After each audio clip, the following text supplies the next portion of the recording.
Hey guys, tonight we begin with something special. A journey into a past that feels far away but was once terribly real. A story not of knights and crowns, but of empty bowls, silent kitchens, and the desperation that drives human beings to the edge of survival. Before we step into tonight's story, take a second to like this video and subscribe, so these mysteries can reach others in your family too. And in the comments, tell me your location and the exact time you're watching this. It's always fascinating to see where you're tuning in from, almost like tiny lights glowing on a map across the world. The Middle Ages often bring to mind images of stone castles, knights in polished armour, and feasts held in candlelit halls. But behind those walls, behind the songs and the pageantry, lay a far less romantic truth. Europe was fragile. Its people lived hand to mouth, entirely at the mercy of the earth and the sky. A single poor harvest could mean not just hunger, but devastation. And in the early years of the 14th century, the first whispers of that devastation began to stir. At first it was only the weather. A summer that refused to be warm, clouds that hung low and heavy, rains that did not end. Villagers looked upward with worry, but few could imagine the years of misery that these skies foretold. The earth grew waterlogged, crops failed to ripen, and the grain that was supposed to fill the bellies of thousands shriveled in the fields. People muttered to themselves in prayer, crossing themselves as they passed sodden farmland, hoping that next year would be kinder. But the land had already turned against them. In the quiet lanes of the countryside, you could feel the unease like a sickness. Bread, which had always been the foundation of survival, began to vanish from the tables of the poor. Bakers stretched what little flour they had with ground-up peas, beans, even sawdust, but still it was not enough.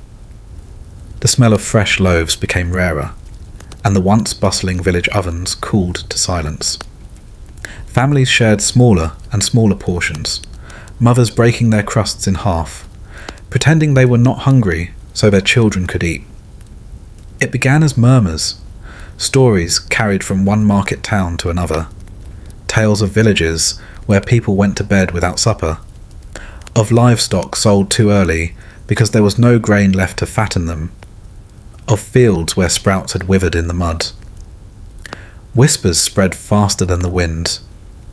Hunger, they said, had returned to Europe, and yet famine never arrives all at once. It comes like a slow tightening of a noose. The first sign was the price of grain, creeping steadily higher. A copper coin more this week, 2 more the next. Merchants smiled grimly, knowing desperation gave them power.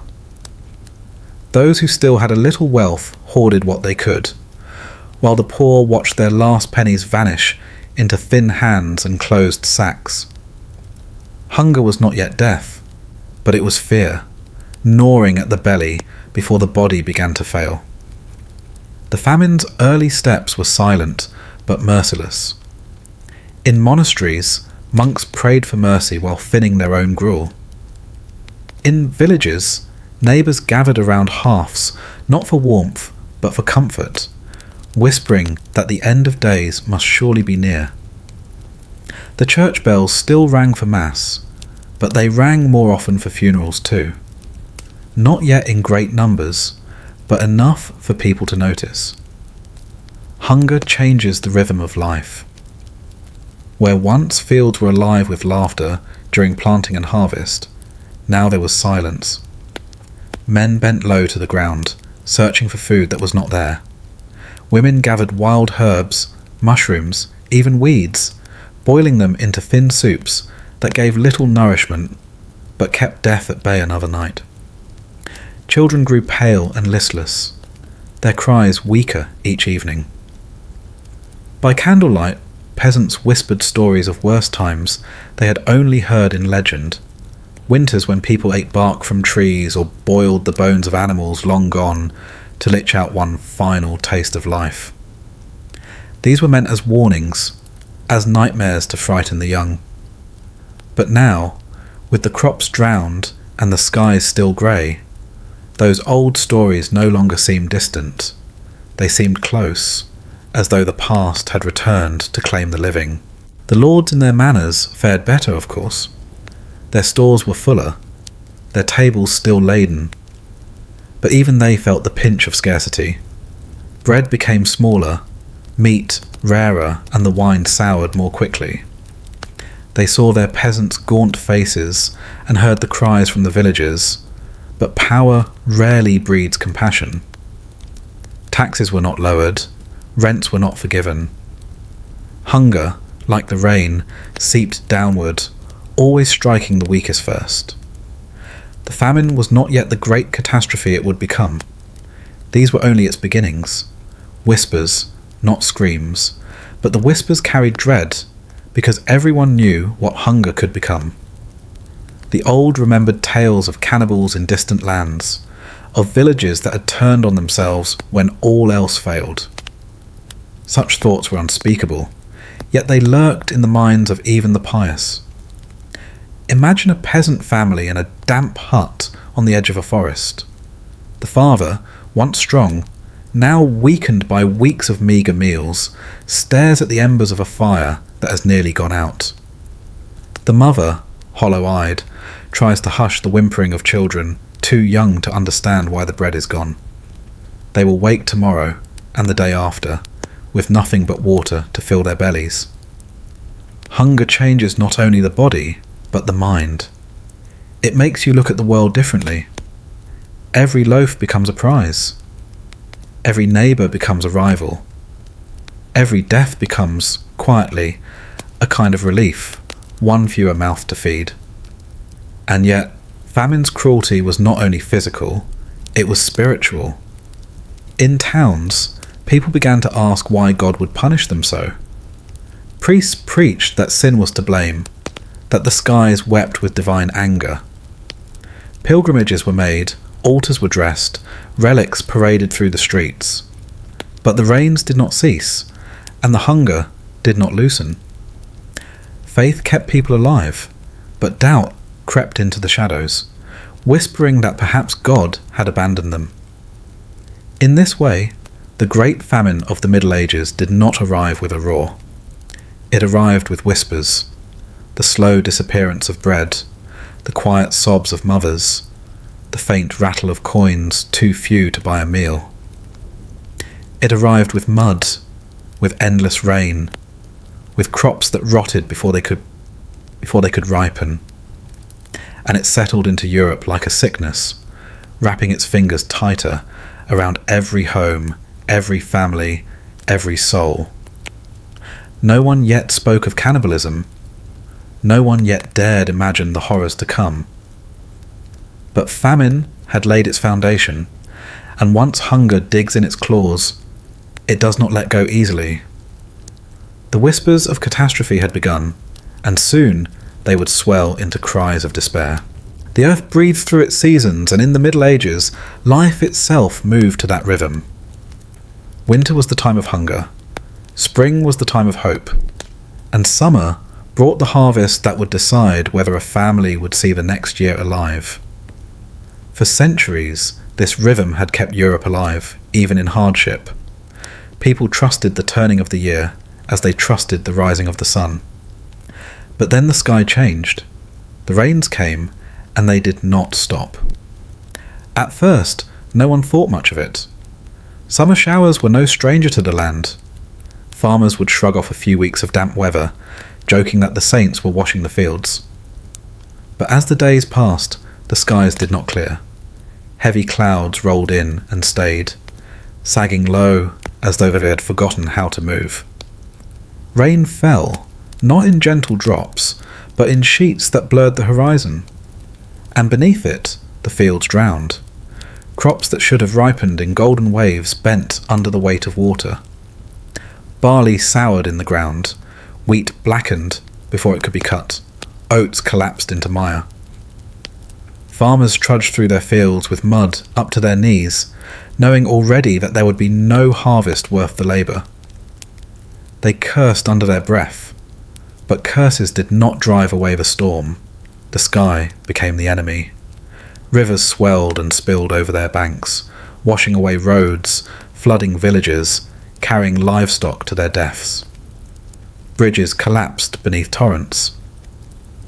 Storage pits filled with water and spoiled what grain was left from years before. Entire fields meant to feed towns turned into stagnant ponds, and the rains continued, unbroken, relentless. With every day of grey sky, hope thinned. There was no chance to dry hay for animals, no firewood that wasn't damp and smoky. Even bread, when it could be baked, was damp and sour. People lived not with the smell of half-smoken grain, but with the stink of wet earth, rot and mildew. It clung to their clothes, to their hair, to their very skin. The weather was not merely inconvenient, it was catastrophic.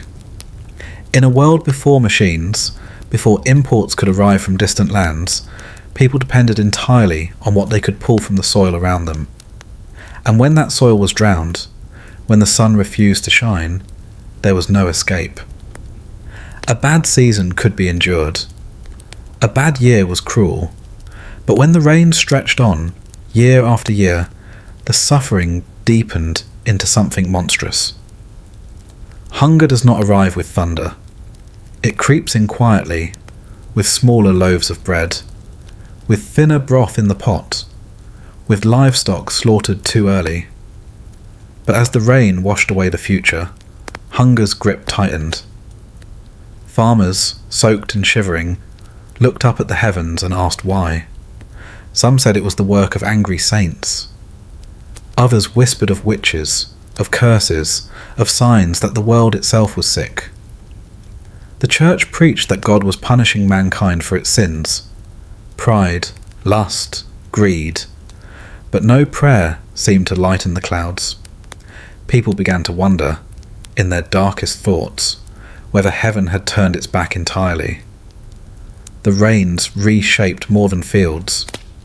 They reshaped society. Grain became scarce, and with scarcity came cruelty. Prices rose beyond imagination. What once cost a single coin now demanded 10. Bakers guarded their loaves like treasures. Merchants smiled thinly, weighing flour on scales, while peasants offered everything they had: tools, clothes, even the deeds to their land. Hunger made beggars of all. The rain did not discriminate.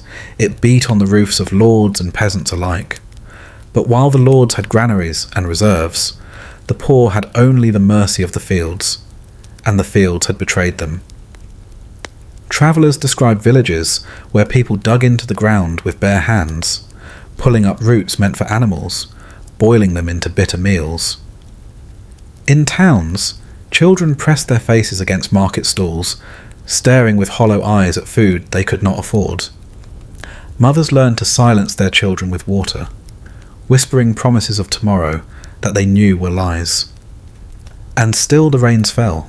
Imagine a medieval village, a cluster of huts with thatched roofs, smoke curling weakly into the damp air, the ground a sucking mud that never dries. Chickens stand listless in the muck, their feathers ragged. Goats bleat in hunger, ribs pressing against skin. People shuffle through the mire in silence, too tired to speak, too wet to ever feel warm. Every sound is the patter of rain, the drip from the eaves, the distant roar of swollen rivers. There is no rest, not even at night, when the storm hammers on the roofs, and sleep comes only in shivers. And when the fields failed, the people turned to the forests. They gathered nuts, berries, wild herbs. But even the woods could not keep pace with thousands of hungry hands. Soon the forests too were stripped bare, the game hunted to scarcity, the streams emptied of fish. Nature itself seemed exhausted, unable to answer the cries of the starving. This endless rain was not merely weather, it was a betrayal. For generations, the sky had been the farmer's ally. bringing the sun to grow crops, the rain to nourish them, the frost to cleanse the soil. But now the sky gave nothing but ruin.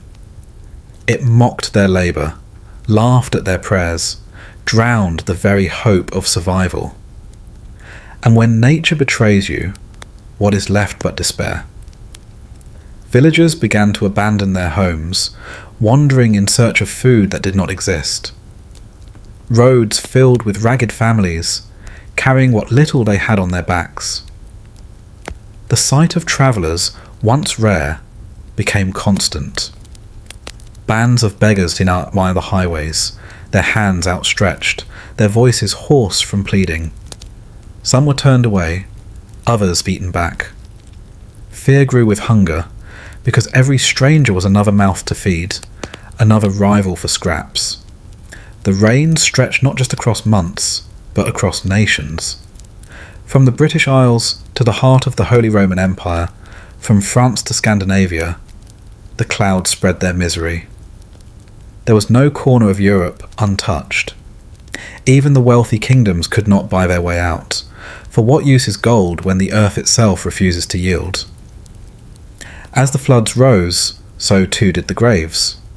Starvation was not yet at its peak, but weakness made people vulnerable to every sickness. Dysentery spread in the damp filth, fevers raged in the villages, coughs turned to death rattles, the bell towers tolled more often, not only for the elderly, but for the young, the strong, the ones who should have had years yet to live. It was in this ceaseless grey world that the whispers of cannibalism first flickered at the edge of imagination. Not yet in practice, not yet spoken aloud, but in the corners of hungry minds where reason is worn thin, the thought began to stir. What if the only food left was human? The rains blurred the boundary between the natural and the unnatural. They stripped people of their trust in the earth, in the sky, in God, and left only the raw will to survive. Every drop that fell from the heavens carried with it a weight of despair. And so, night after night, the storm sang its lullaby of hunger. People lay awake, listening to the endless drumming on their roofs, their stomachs empty, their hearts heavy. The sky had betrayed them, and the betrayal was only beginning. The rain had already taken the harvest, but what followed was worse.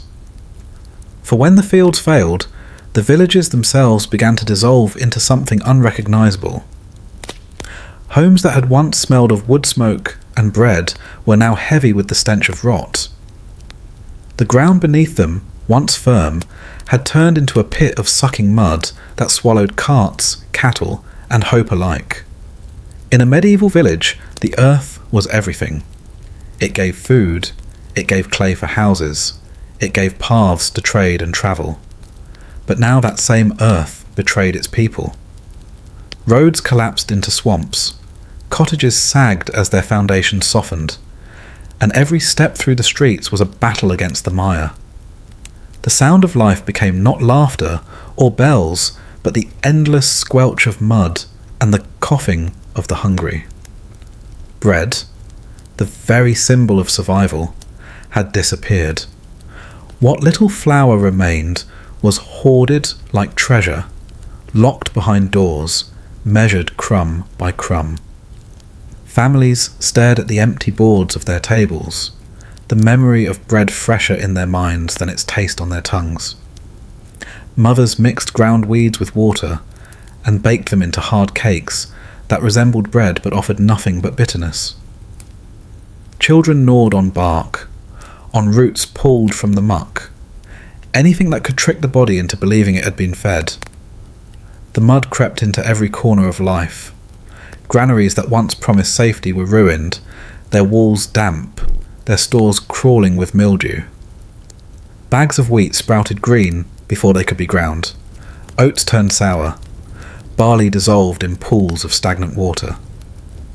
Even when grain could be saved, it carried the flavour of mould, a sickness baked into every loaf. The body could eat it, but the stomach rebelled, leaving villagers doubled over in pain. Yet still they ate, for the alternative was nothing. And the rot was not only in the food, it was in the air, in the water, in the very skin of the people. Ponds turned dark and slimy, wells filled with foul water that carried disease. Villagers drank it anyway, because thirst did not wait for purity. The damp brought fevers, rashes, and infections that spread faster than prayers. Graves filled as quickly as they were dug, but the earth was too soft to hold the bodies. Coffins floated up when the floods rose, the dead returning to the living in grotesque procession. Mud and rot do not simply destroy the body, they humiliate it. Imagine a man who once worked his fields with pride, watching his crops feed his family, watching the rhythm of seasons provide. Now picture him knee-deep in muck, clawing at weeds, trying to catch a rat for supper. His clothes are wet and foul, his skin pale, his dignity gone. Hunger reduces a man to survival, and the mud made that survival degrading. Cattle died in the stalls, unable to stand on the soaked earth. Horses weakened, their ribs showing, their once proud muscles wasted away. Without animals, the ploughs stood useless, the carts unmoving. Villages that had relied on their strength now became islands, cut off by mud and water, alone in their misery. And when an animal did fall, too weak to live, its carcass did not go to waste. Flesh was stripped quickly, bones boiled for soup, hides torn for warmth. Every part became a desperate meal. The rot spread to the spirit as much as to the soil. Songs that once echoed at harvest time fell silent. Festivals, once an escape from hardship, were abandoned. There was nothing to celebrate. Priests tried to keep hope alive with sermons of patience, of endurance, of heaven's reward for earthly suffering. But even their words sagged under the weight of reality. Faith cannot fill an empty stomach. The mud also blurred the lines between life and death. In villages drowning in filth, it became difficult to tell the difference between the living, dragging their feet through sludge, and the dead, pale and swollen, half buried in watery graves. The sight of a body on the roadside no longer shocked anyone. People walked past, eyes down, too exhausted to mourn, too terrified to linger. The rot of the earth was mirrored in the rot of compassion. Markets, once noisy with trade and chatter, turned silent and grim. Stalls sagged under tarps heavy with rain, their boards nearly bare. A turnip here, a small bag of mouldy peas there. Sellers no longer called out prices. They simply waited, grim-faced, as desperate hands reached forward. Each exchange was a contest of survival. One person's hunger weighed against another's. Arguments flared, knives were drawn, and sometimes blood spilled over scraps not fit to feed a dog. Even the churches, those sanctuaries of stone and prayer, could not keep out the mud. Their floors grew damp, their walls streaked with moisture. Candles sputtered in the wet air. Incense failed to mask the odour of decay.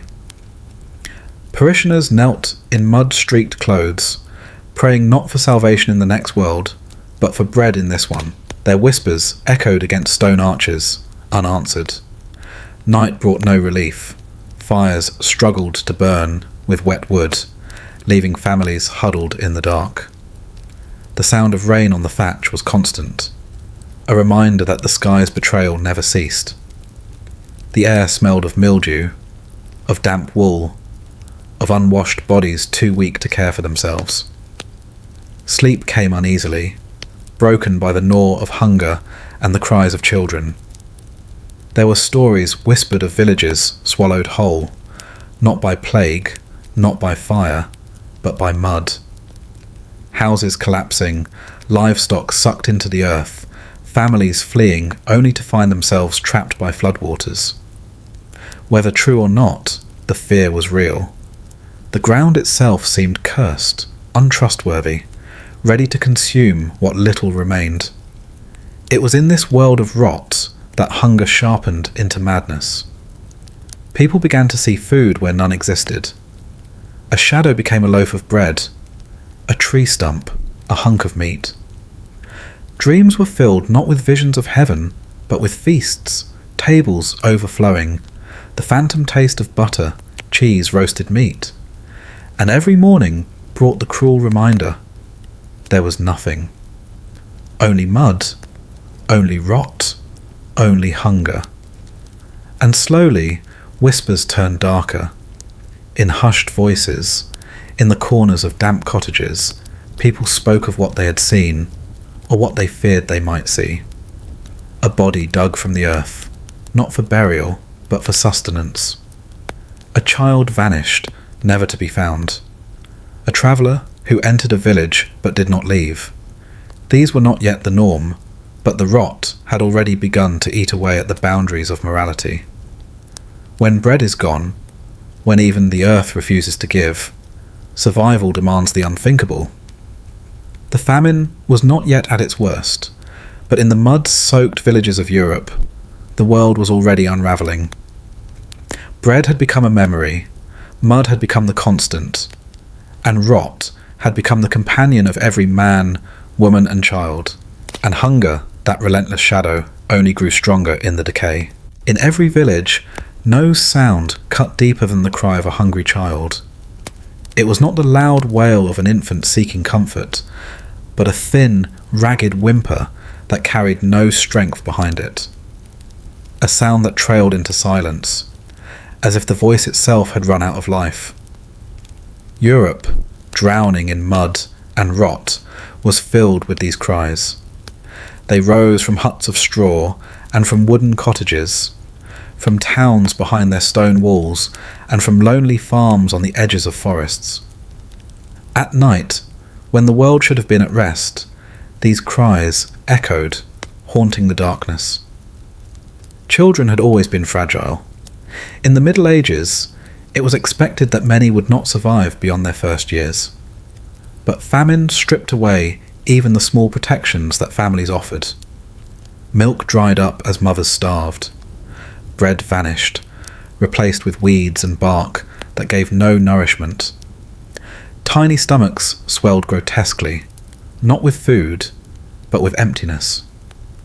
Their eyes grew large and glassy, their arms thin as twigs. Hunger changed the rhythm of family life.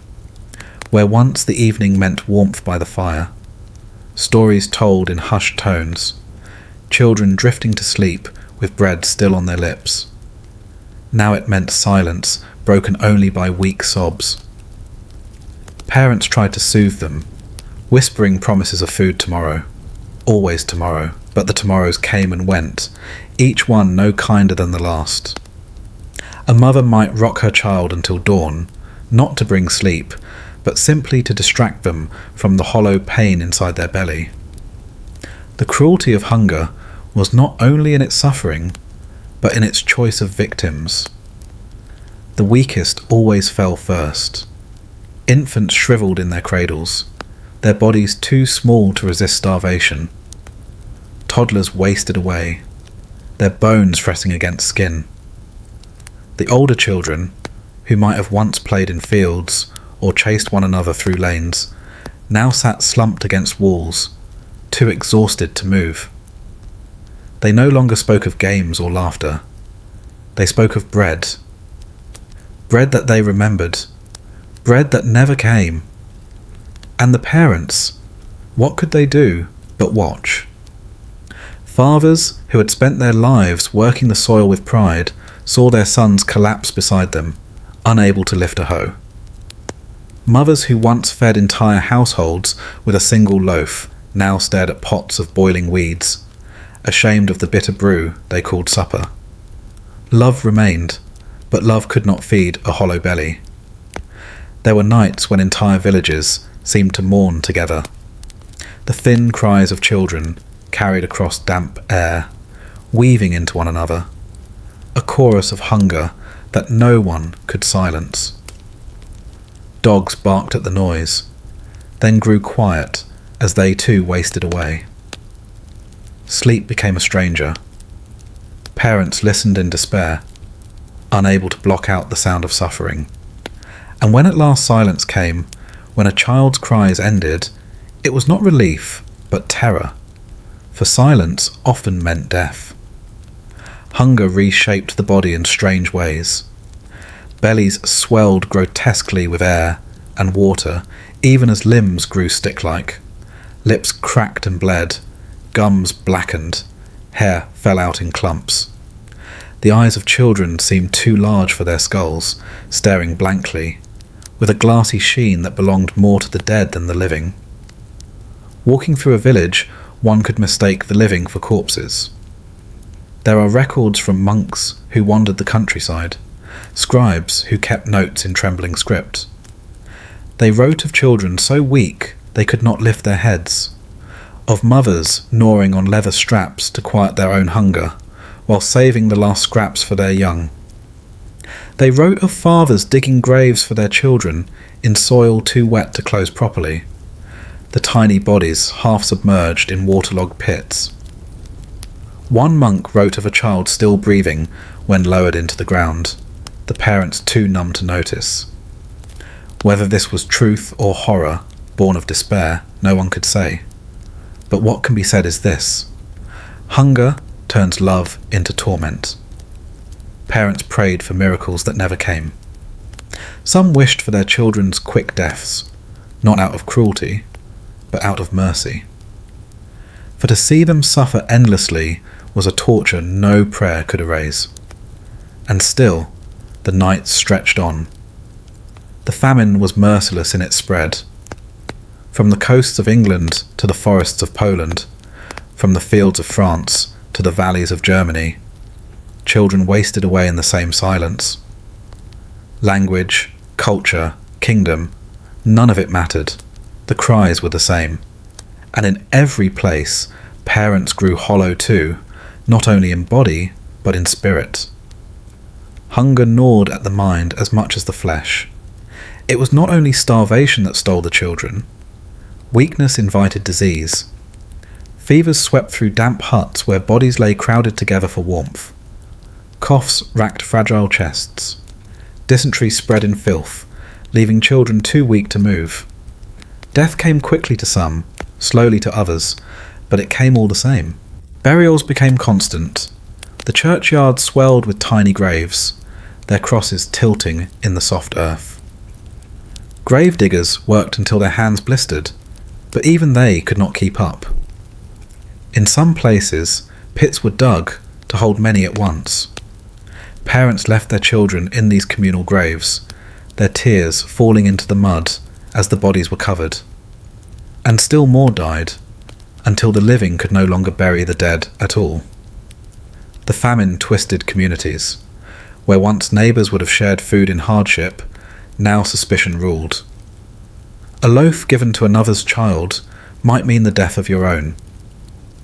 Families grew secretive, hiding what little they had, shielding their children from the eyes of the starving. Hunger made generosity a luxury few could afford, and in the silence of night, darker thoughts crept in. A starving child was a constant reminder of despair.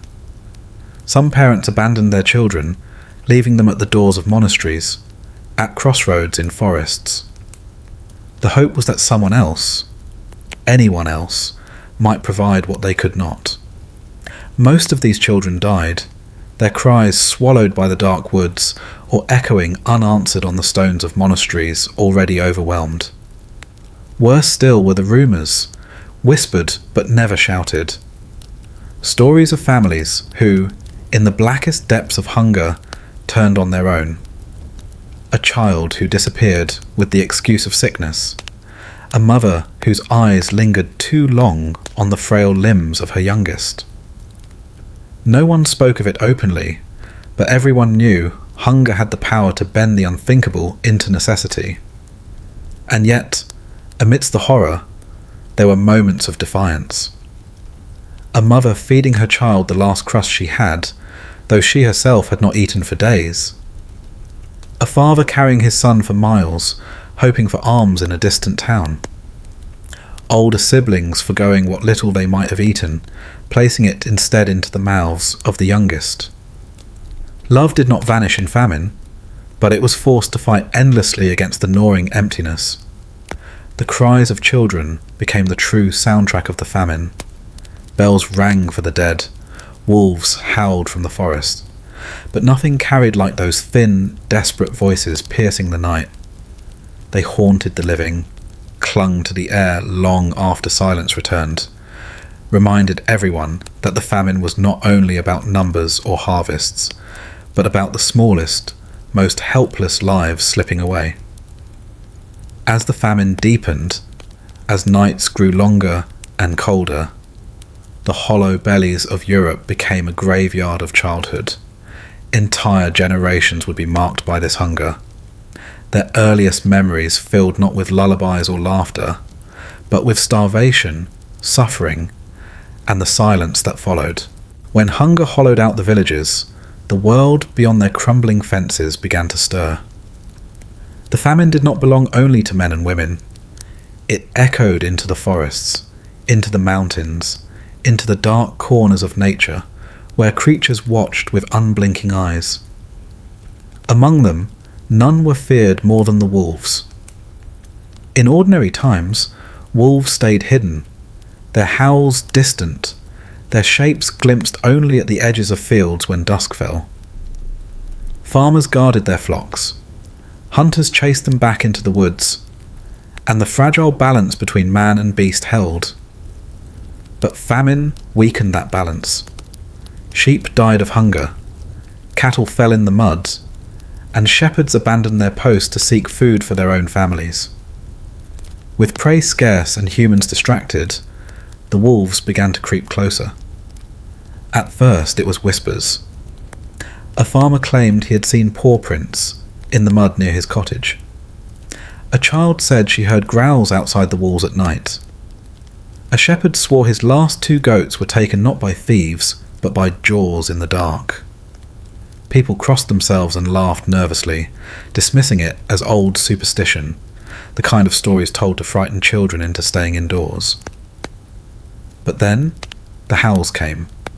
Long, mournful cries rolled across the countryside, carrying through the fog and rain. They were not the distant sounds of the forest, but the close, chilling calls of creatures gathering near. Villagers lay awake at night, listening to the chorus of hunger beyond their walls, a hunger that matched their own, but carried sharper teeth. The famine made people weak. Men who once could have driven off wolves with spears were now too frail to lift them. Dogs that might have barked and fought lay curled in corners, ribs jutting, barely alive. Children, wandering in search of berries or sticks for firewood, became easy prey. Stories began to spread of little bodies found torn on the edges of fields, of hunters dragged into the trees, their cries cut short by snarls. Fear of wolves was not new to the Middle Ages. They had always haunted the imagination, symbols of the wild, of the devil, of nature untamed. But famine gave those fears flesh. Wolves were no longer distant phantoms. They were real, prowling at the very edges of villages, bold enough to scavenge from graves when food above the soil was gone. More than one churchyard was found disturbed, bones scattered, coffins clawed open by hungry jaws. The dead could not rest, and the living were reminded that in times of hunger, even death was no sanctuary. The line between beast and man began to blur. Just as people scavenged weeds, bark, and carrion, so too did the wolves grow desperate, feeding on what they could, unafraid of crossing into human spaces.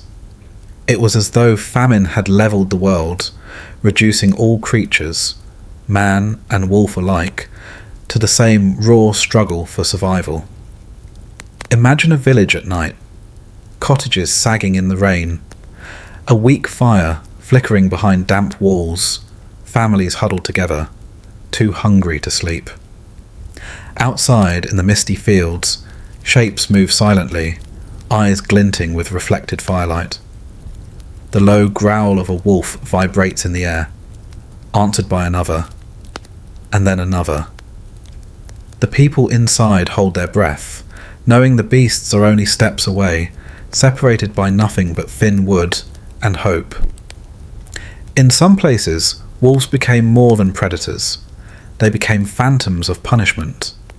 Priests preached that God had sent them as instruments of wrath, reminders that mankind's sins had driven heaven to release the wild upon them.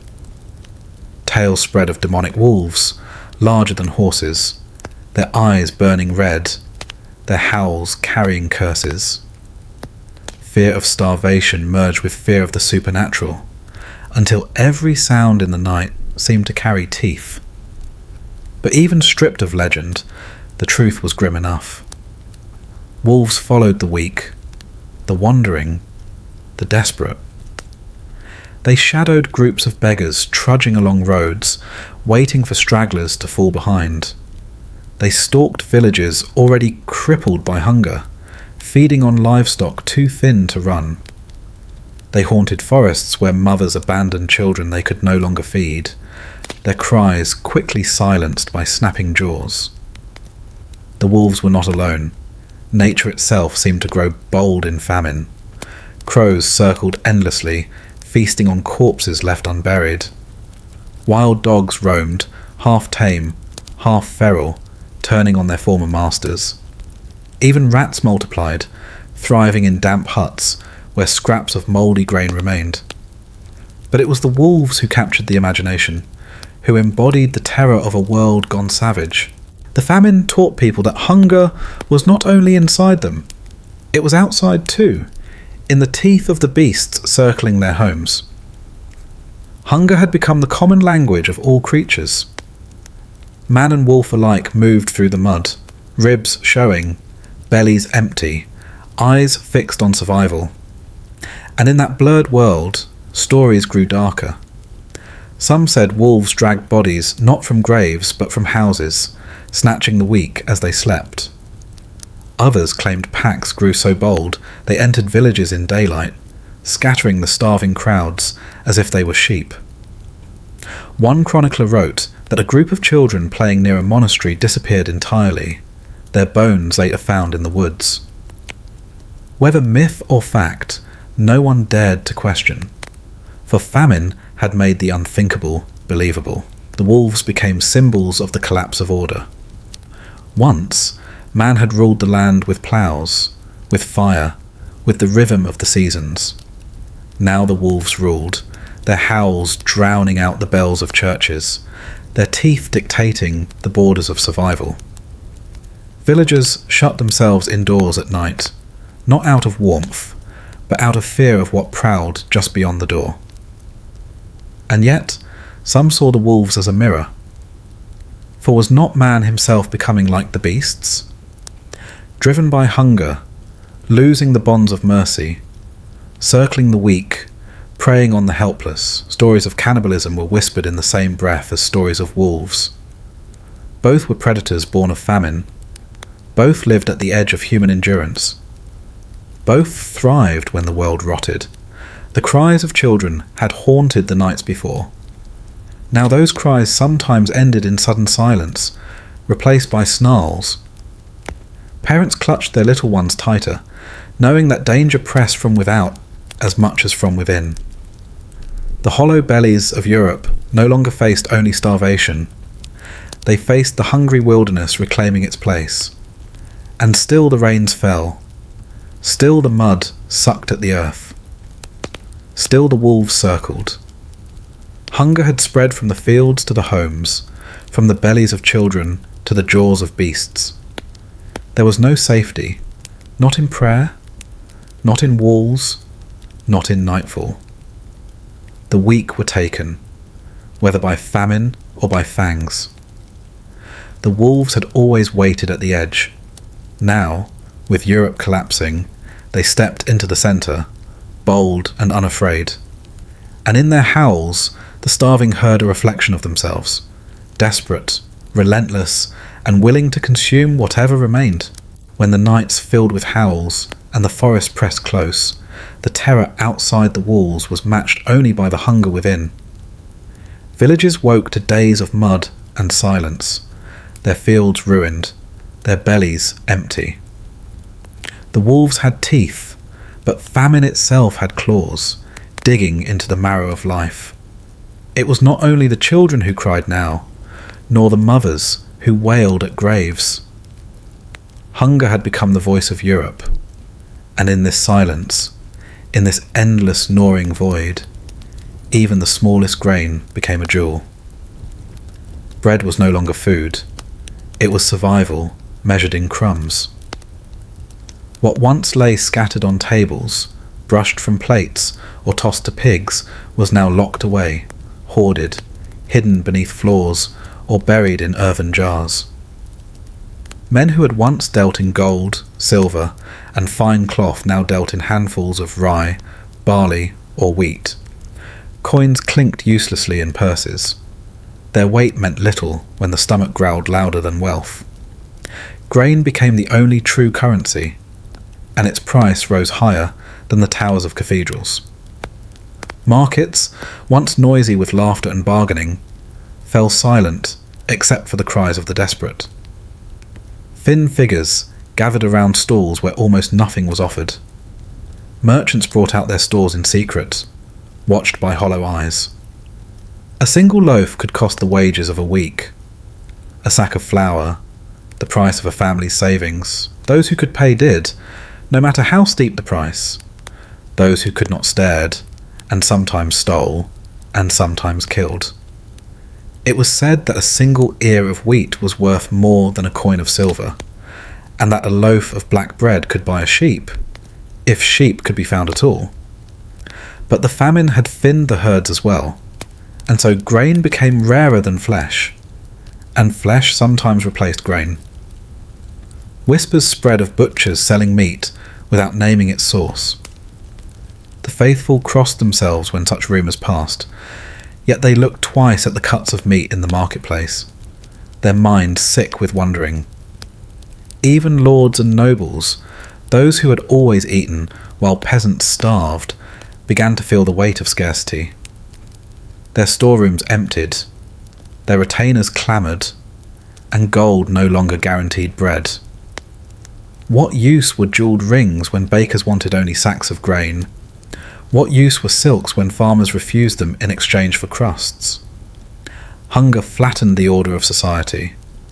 It humbled kings, and it crushed peasants until all were bound by the same simple truth. To live another day required food, and food was vanishing. The roads filled with beggars, their hands outstretched, their lips cracked and dry. "Bread," they whispered. "Not coins, not alms, not charity, only bread." Monasteries that had once given charity closed their doors, unable to feed the tide of the hungry pressing at their gates. Some monks defended their stores with weapons, their chants drowned by the clamour of those demanding grain. Sacred spaces became battlegrounds, where faith faltered before famine's demands. The desperate sought substitutes. They ground acorns, nettles, bark and moss, mixing them with what little flour remained to stretch a loaf. Bread grew dark, bitter, hard as stone. It filled the belly, but brought sickness, as bodies weakened by hunger could not endure such harsh meals. Still they ate, for the alternative was silence. But the silence came anyway, one house at a time, as hunger left its mark. Where grain had once fed life, now its absence bred death. Families pawned heirlooms, tools, even roofs of thatch to buy a few handfuls. Mothers traded their dowries for loaves. Fathers sold the last of their cattle, their horses, their land. Nothing was sacred before the price of a crumb. Some gave their bodies, some their honour, and some their children, selling them into servitude or worse, if it meant another mouth fed, another day won. The famine made misers of all. Neighbours spied on neighbours, suspecting hidden stores. Lofts and cellars were raided by night. The smell of baking bread, once a comfort drifting through villages, became a danger, for it drew desperate eyes, desperate hands, desperate knives. A single crust could start a riot. A sack of flour could start a war. Chroniclers wrote that the price of grain rose beyond all measure, but their words can only faintly echo what it meant to those who lived it. Imagine your life measured not by time, not by prayer, not by the cycles of sun and season, but by the crumbs you could hold in your palm. Each one weighed against gold, against silver, against the breath of those you loved. To feed your family, you would strip yourself of everything you owned, and when that was gone, you would strip away your mercy, your morals, your very humanity. And yet, hunger did not give equally. There were those who profited.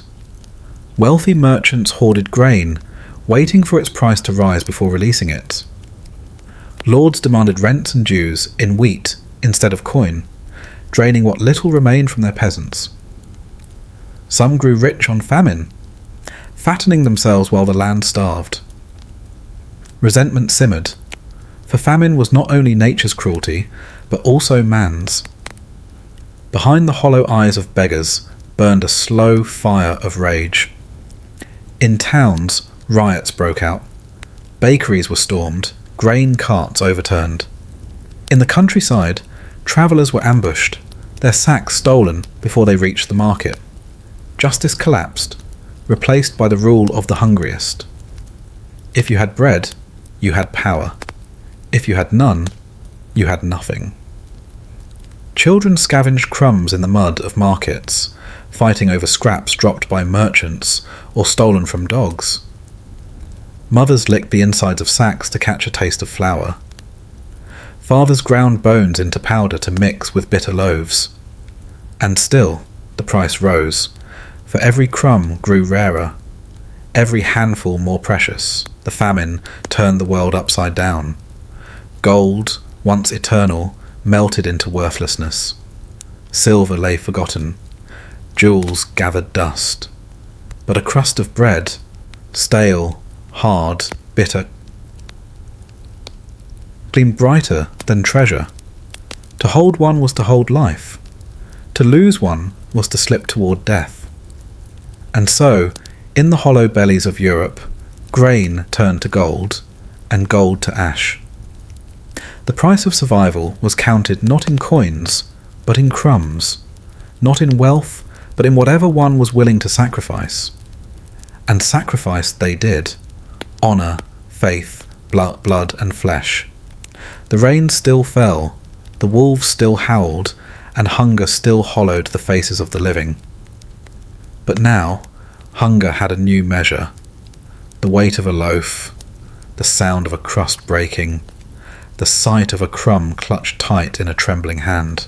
The price of bread had risen beyond all imagining, yet the fields still belonged to those who did not bend their backs to till them.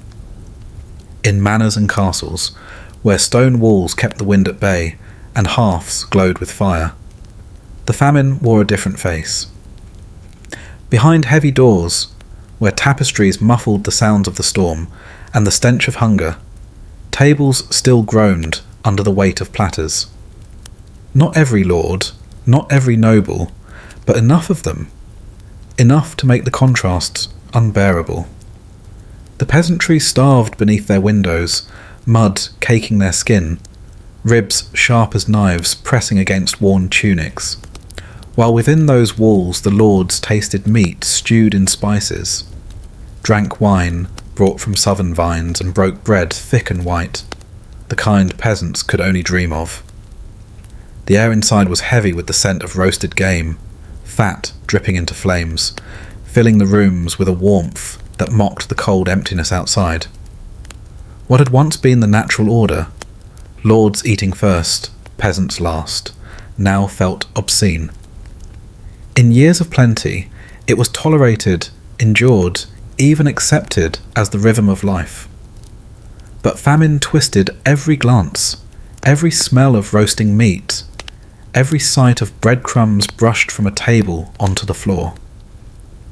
Those crumbs, worth a family's hope, were swept away as though they were nothing. The peasants watched, and resentment grew. They had sold their animals, their tools, their very land to pay rents in grain demanded by their masters. Yet the hunger of the lords did not empty them as it emptied the poor. Stores remained locked in granaries built on the labour of starving men. Guarded by retainers, counted and measured, the grain was doled out with cruelty or withheld entirely, saved for feasts or sold at impossible prices. Hunger had become a weapon of power. Outside the manor, children pressed their ears to the cracks of gates, listening to the muffled laughter of banquets, while their stomachs curled inwards. Mothers, weak from feeding their last scraps to the young, begged for scraps at the door. Sometimes, in charity or shame, the servants would throw out bones or crusts. The peasants fought for them like dogs, tearing meat from gristle, licking marrow from the hollow centres. The feast and the famine existed side by side, two worlds divided by walls and iron. The nobles swore they too suffered, that their tables were leaner, their stores stretched thinner. Perhaps it was true, but the sight of them drinking wine, while peasants drank ditch water, made their words hollow. The divide became sharper than ever. Hunger did not strike equally. It chose its victims. The chronicles tell of peasants breaking into manors, not for gold, not for jewels, but for bread. Some succeeded. Some were hanged for it, their bodies left at crossroads as warnings. Their crime was simple, wanting what their lords had in abundance. The bodies swung in the wind, while nobles dined beneath tapestries painted with saints who fed the multitudes. Among the poor, bitterness curdled into something darker. Stories spread of servants poisoned for hoarding scraps, of millers murdered for skimming flour, of bakers beaten for refusing bread. The famine was no longer only about survival. It was about justice twisted by hunger's hand. The feast became an insult, the banquet a provocation. Not all nobles were cruel. Some opened their stores, some fed their villages, some gave up their wealth to buy grain abroad and ship it home. But even this mercy was not enough. For every lord who gave, there were others who took. For every castle that opened its gates, another shut them tighter. And when desperation pressed too close, even generosity could not calm the rage of the hungry. The image of the divided table lingered in the minds of the starving. Above, candlelight glinting on golden goblets. Below, the dark mud where peasants lay weak and silent. One world fattened, the other withered. The line between them was not fate, not God, but power. The famine revealed it more clearly than ever before. In villages, families spoke in hushed tones of their lords, once untouchable, now resented with a bitter, gnawing hatred. Children, too young to understand the laws of feudal dues or tithes, understood well enough the scent of roasting venison drifting from the manor, while they sucked on roots and chewed on bark.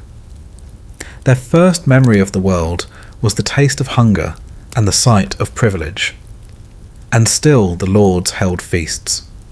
To halt them would be to admit weakness, to admit that hunger gnawed even at their doors. Banquets became acts of defiance, symbols of status more than indulgence. If their peasants starved, it was proof of their own endurance, their own right to rule. So the tables were set, the meats carved, the goblets filled, the torches blazed while the villages beyond them flickered in darkness. The church, too, sat at its own table, not quite lord, not quite peasant, but never starving. Monasteries with full cellars faced crowds outside their gates. Priests preached patience, reminding the starving that famine was a test of faith, that to endure it without complaint was a virtue. Yet their own tables bore loaves of bread, fish, and wine. The words of salvation rang hollow to the ears of those who buried children by the roadside. And so the divide widened, not only of wealth, but of faith. The peasants began to murmur that God himself had abandoned them, or worse, that he feasted alongside the lords while they withered in the mud. Hunger breaks not only the body, but belief. Where bread was hoarded, trust was lost. The famine revealed truths long buried. That wealth could buy food, while poverty starved. That gold was useless, but still lords possessed both. That charity was preached, but rarely practiced. That the table of the rich grew heavy, while the poor sat before empty bowls. It is hard to say when the divide became unbearable. Perhaps it was the day a mother sold her last child for bread, while the manor roasted swan. Perhaps it was the day a starving man was whipped for stealing grain from a lord's barn, while in the hall above him, dogs gnawed bones more meaty than any peasant had tasted in years.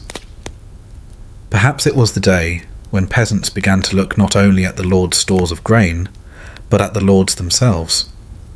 Their flesh softer than bark, their bodies no less edible than any beast of the forest. The famine had already blurred so many lines, between food and poison, between bread and bark, between survival and sin. Now it blurred the line between lord and beast. Hunger has no reverence for titles.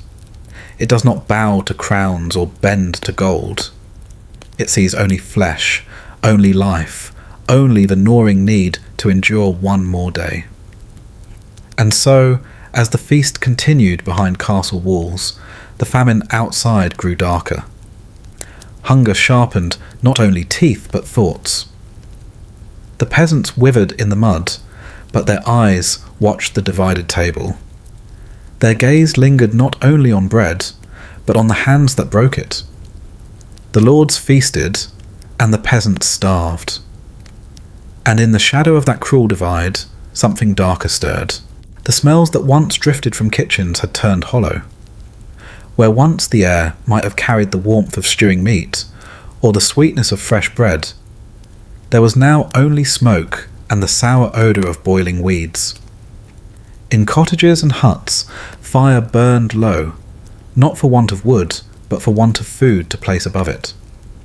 The kitchen, the heart of any home, had become a place of despair, where empty pots mocked those who stirred them with trembling hands. When hunger lingers too long, it reshapes not only bodies, but imagination. People began to eat things that were never meant to be food. Grass boiled to bitterness. Nettles stripped of sting and chewed until gums bled. Roots that left the tongue dry and the stomach swollen with pain. Yet among these, one substitute came to define the desperation more than any other: bread made of bark. The peasants stripped the bark from trees, not in neat cuts but in ragged chunks, clawed away by hands that no longer had the strength for axes. The outer bark was useless, tough and bitter, but beneath it lay the inner rind, the cambium, pale and soft when peeled fresh. It could be dried, ground into a coarse powder, and mixed with whatever scraps of flour remained. The result was a bread that looked like bread, but was heavy, dense, and cruel to the body. To chew it was to taste splinters. It filled the stomach for an hour, perhaps two, but it offered no strength. Instead it weakened the bowels, scraping through the gut like gravel, leaving men and women doubled over in pain. Yet still they baked it, still they ate it, for the sight of something resembling bread gave hope where none remained. The very act of kneading bark dough, shaping it into loaves, sliding it into a hearth, was a ritual against despair, even if the result was poison disguised as salvation. Accounts tell of families crouched around their hearths, watching the bark bread darken, each member silent, knowing it would not satisfy, but unable to resist the faint comfort of the ritual. Children reached out their hands eagerly, biting into it with the hunger of wolves, their faces falling as splinters lodged between their teeth. They chewed on, swallowing tears with each dry mouthful, because hunger was sharper than pain. The trees themselves became monuments of suffering. Forests once filled with proud oaks and elms stood scarred, their trunks stripped, their branches hacked bare. Villagers spoke of woods that looked as if they had been flayed alive, pale inner bark exposed like bone. Travellers walked among them and felt as though they wandered through graveyards. Not only bark, but leaves were eaten. They were boiled until they softened into mush, thickened into a bitter paste that coated the tongue. Some said the taste lingered for days, a green bitterness that no water could wash away. Others ate moss from stones, scraping it with knives, drying it, and grinding it like grain. Cows' hooves, softened in boiling water, became meals. Rats fetched a price greater than chickens once had. Cats disappeared from villages, dogs too, the bond of companionship eroded by hunger's edge. The kitchens grew quieter with each passing week. Families had long since sold their pans, their plates, their spoons, trading them for scraps of grain. What remained were cracked pots, blackened hearthstones, and the endless scraping of knives against bark. Even the fire seemed to burn reluctantly, as if it too grew weary of heating nothing. The body could endure bark bread for a time, but not without cost. Children swelled with bloated bellies, their limbs stick-thin, their eyes too large for their faces. The elders, weaker already, slipped away first, their bodies unable to wrest nourishment from splinters and moss. Villagers began to speak of bread deaths, those who perished not from outright starvation, but from the false food meant to stave it off. Yet desperation drove them on. To do nothing was to lie down and die. To bake bark bread was to fight, however feebly, against the inevitable. Some swore that if enough flour was mixed with bark, the bread might sustain. Others argued about which trees yielded the softest rind. Birch, they said, was less cruel than oak. Disputes that would once have been meaningless became matters of survival, argued over with the intensity of theology. The famine turned kitchens into places of alchemy, where every weed, every scrap, every bone was tested for hidden nourishment. Some discoveries were harmless, even useful, soups of nettles, teas of dandelion roots, but others were deadly, poisonous berries mistaken for safe ones, mushrooms eaten in hope and followed by seizures and silence. Families perished not from lack, but from too much faith in the wrong plant. Travellers told of villages where not a single pot remained uncracked, where every kitchen smelled of bark smoke and despair. The sound of chewing had changed too, no longer the soft tearing of bread, but the grinding crunch of splinters between teeth. Hunger echoed in sound as much as sight. And yet, among all this, the memory of real bread lingered like a ghost. The smell of yeast rising, the crackle of crust, the soft white interior, it haunted the starving. Some dreamed of it at night, waking with the taste of bark still lodged in their teeth. Others cursed the very thought, for the memory brought more pain than comfort. To imagine bread was to realize its absence anew. The famine was cruelest in this. It forced people to mimic life, even while death drew near. The kitchen still smoked, the pot still bubbled, the bread still baked, but all were false. All were parodies of what they had once been. Families still gathered at tables, but what lay between them was not food, but its shadow. In this way, hunger hollowed out more than bodies. It hollowed rituals, memories, the very idea of a home. The kitchen, once a place of warmth, became a theatre of desperation, where every act of cooking was stripped of joy, reduced to survival. Mothers no longer taught daughters to bake. They taught them how to scrape bark fine enough to swallow. Fathers no longer showed sons how to tend fire for roasts. They showed them which roots might kill less quickly. And yet, for all its cruelty, bark bread became a symbol of endurance.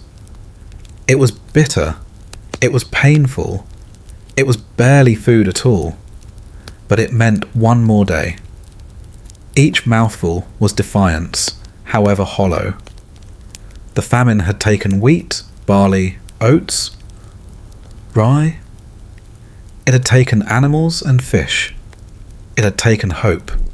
But still, in the stripped forests and smoky huts, men and women chewed splinters and swallowed sorrow, refusing for one more night to lie down and die. But bark could not sustain forever. The forests thinned, the trees scarred beyond recovery. What had begun as desperation spread into futility. Bellies filled with splinters while strength slipped away. The empty kitchens grew quieter still. Hunger pressed harder. And in that silence, darker thoughts crept in. When bark failed, when moss and weeds gave no more, the eyes of the starving turned not to trees, but to each other. The sound of a church bell once carried meaning. It marked the hour of prayer, the passing of seasons, the announcement of feast days. It was a sound that tied a village together, reminding each man and woman that they lived within a rhythm greater than their own hunger. But in the famine years, the bell tolled too often. Its voice, once solemn but steady, became a dirge repeated until it lost all distinction. Morning, noon, night. Again and again the bell rang out, not for celebration or ritual, but for death. Villagers came to dread the sound. Where once they lifted their heads to listen, now they lowered their eyes, bracing for the sight of another body carried past their door. The tolling became as constant as hunger itself, each note a reminder that the famine had claimed another neighbour, another child, another elder too weak to rise. For some, the bell was the last sound they heard before sleep, and the first to greet them on waking. The churchyards filled quickly. Small plots, once sufficient for a handful of burials each season, now overflowed. Graves were dug in haste, shallow and narrow, the ground too hard to welcome so many so fast. The earth itself seemed to resist, refusing to yield space for the endless procession of the dead. Mourners no longer lingered. There were no long prayers, no gatherings, no vigils by candlelight. The bell rang, the ground was opened, the body lowered, the earth closed again, because another would be waiting by the morrow. Priests, who once spoke with steady voices of eternal rest, now moved like shadows themselves. Their throats grew hoarse from chanting the same words. Their hands blistered from shoveling alongside villagers when gravediggers fell sick. Some tried to comfort, but their words grew hollow, for how could they speak of divine mercy when every street stank of death?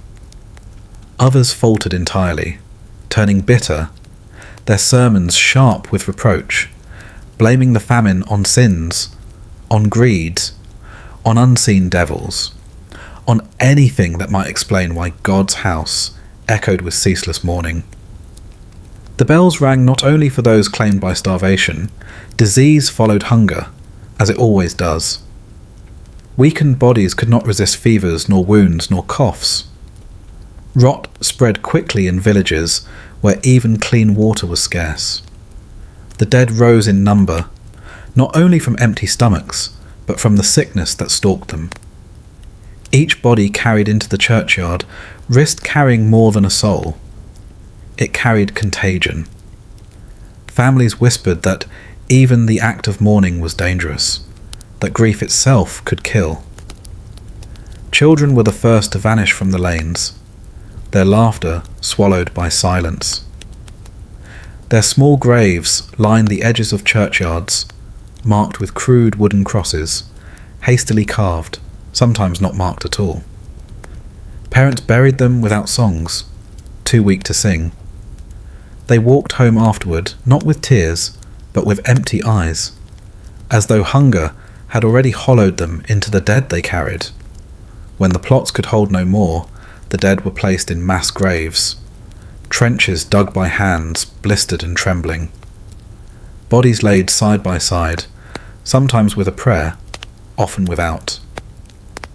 The living stood at the edge of these pits, and knew that one day soon they might join those already below. The bell rang above them, its echo following them back to their barren kitchens. The church itself became heavy with the smell of death. Candles burned day and night, not in celebration of holy days, but to mask the stench. Incense clung to the air, thick and choking, yet still unable to cover the odour of too many funerals. Wooden pews creaked under the weight of mourners, then stood empty again as the living grew too few to fill them. Villages fell into a strange rhythm of death.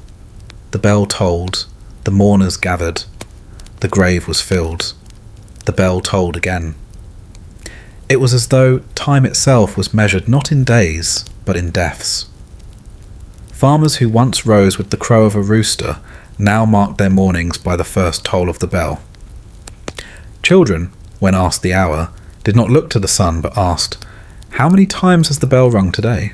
Yet even the bells grew weary, iron cracked from constant striking, ropes frayed, breaking under hands that pulled them too often. In some places the bells fell silent, not because death had ceased, but because the means to mark it had broken. In those villages, the silence was heavier than sound. The dead were buried without announcement, their passing marked only by the hollow scrape of shovels. The famine taught the living a new way of walking, slow, bent, as though burdened by invisible coffins. They carried the weight of the dead in their posture, their faces lined with the knowledge that grief had no end. Churchyards became crowded not only with bodies, but with memories too heavy to bear. Men avoided walking near them. Women crossed themselves quickly. Children clutched their mothers' skirts, for it seemed that the ground itself was cursed, swollen with too many souls. Some claimed to hear whispers from beneath the soil at night, the murmurs of those buried too soon, those whose hunger had left them unconscious rather than dead. Whether true or not, the fear was real. People began to hammer coffins shut with iron nails, not for reverence, but to ensure the dead stayed where they were laid. The famine blurred the boundary between life and death so cruelly that even certainty in burial became doubtful. The tolling bells, once meant to summon comfort, now rang like accusations. Each note asked why the fields had failed, why the heavens withheld rain, why rulers feasted while peasants rotted. Some villagers muttered that the bells themselves had grown greedy, hungering for death, calling more souls each time they rang. Others covered their ears, refusing to listen, as though silence might spare them from the truth. Still, the bells did not cease. Their voices carried across valleys, through forests stripped for bark, over rivers run thin. Travellers moving from village to village could tell the health of a place not by the smoke from its chimneys, but by the frequency of its bells. The sound became a map of hunger, charting misery with each echoing note. At night, when the wind shifted, villagers lying on straw mats swore they could hear the bells of distant parishes ringing too, a chorus of mourning that spanned the land. The famine was not theirs alone, it was everywhere, its reach stretched by the toll of bells that would not let the living forget. And so the churchyards grew fuller, the bells rang louder, and the living grew quieter. Kitchens stood barren, forests stood stripped, and now the very earth stood swollen with the bodies of those it could no longer hold. Hunger had entered the home first, then the body, then the grave. The bell tolled and tolled and tolled until silence itself seemed like a mercy. but mercy did not come. The famine pressed on, its shadow lengthening, its grip tightening. And with each note of iron striking iron, the living were reminded that survival was not guaranteed. The bells kept count of their losses, and the tally grew longer with each passing day. When the bells no longer shocked, when the churchyards could hold no more, the famine pressed its weight onto the roads. Villages emptied one by one, their kitchens bare, their fields barren, their silence broken only by the slow shuffling of feet. Families that once tilled the same patch of land for generations now found themselves strangers upon the earth, carrying with them nothing but hunger. The roads, once meant for merchants, pilgrims, and messengers, became rivers of beggars. They flowed with the weak, the hollow-eyed, the desperate. Mothers led children who no longer cried but stared forward with glazed eyes, too drained even for tears. Fathers, once proud behind ploughs, trudged barefoot, their shoulders stooped, their calloused hands clutching walking sticks instead of tools. The world they had built around soil and seed had collapsed, leaving them adrift in search of anything: crumbs, roots, mercy. Travel was no longer a journey toward a destination, but a wandering without end. Every village promised hope from a distance: the faint plume of chimney smoke, the outline of thatched roofs, the sound of a dog barking. But as the wanderers approached, hope soured. The doors were barred, the windows shuttered. The villagers within had nothing to spare, and everything to fear. To open a door was to risk feeding another mouth they could not afford. So the beggars were turned away, sometimes with silence, sometimes with curses, sometimes with stones. The roadsides grew littered, not with wares, but with bodies. Those who could walk kept walking. Those who stumbled were left behind. Families that once clung together broke apart under the weight of hunger. A child too weak to continue was carried for a while, then carried less, then finally set down with whispered prayers or none at all. Parents turned away, their faces hard not from cruelty but from despair, knowing that to stop meant death for all. And still the roads filled. The famine stretched its fingers into every valley and hill, pushing its victims into motion. Some carried sacks that once held grain, now empty. Others clutched bundles of rags, heirlooms, wooden spoons, the few possessions they could not abandon, even as their bellies pressed tight against their ribs.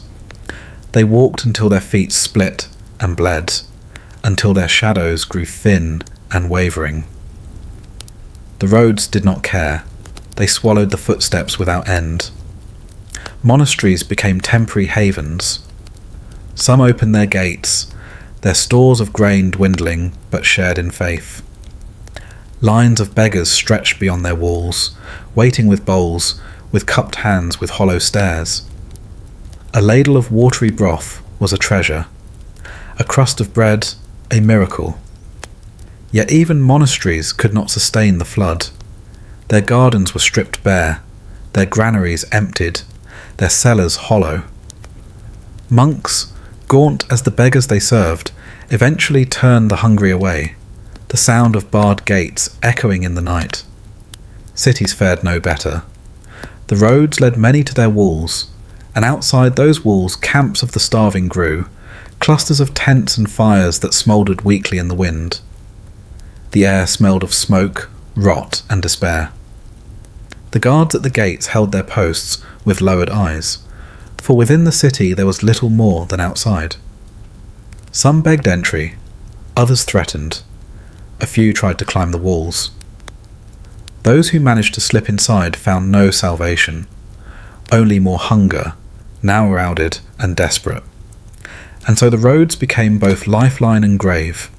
Stories spread among the wanderers, that to the north a lord had opened his granaries, that to the south a river valley still bore crops, that to the west a market still traded bread. Each rumour drew the desperate like moths to flame. They walked for days, only to find emptiness. Rumour was as cruel as hunger, a phantom feast forever beyond reach. The wealthy passed the roads in carriages, shutters drawn tight. Horses clopped along while eyes peered through cracks at the gaunt faces pressing too close. Some tossed coins, others beat back hands with whips. For the wanderers, wealth was as distant as rain in a drought. A gold coin could not be eaten. A silver chalice could not still the gnawing in their bellies. Hunger was a language that spared no class, yet it was always the poor who spoke it first and longest. Night along the roads was a time of terror. Fires flickered where fuel could be found, but darkness carried dangers beyond hunger. Wolves, too lean from the famine's grip, prowled the edges of camps. Bandits, once farmers themselves, now turned to thievery, stealing what little the starving carried. Families huddled close, guarding scraps of bark bread, a strip of dried hide, anything that could sustain another day. Sleep came lightly, broken by footsteps, by howls, by the endless moans of the sick. The youngest suffered most. Small legs could not keep pace with endless walking. Infants, too weak to nurse from mothers who had no milk, withered quickly. Their cries faded into silence, and silence into stillness. Along the roadsides, tiny shapes lay wrapped in cloth, left beneath hedges or beneath stones, too many to bury. The living stepped past them, eyes fixed forward, for looking too long was unbearable. Everywhere there was motion, yet nowhere there was arrival.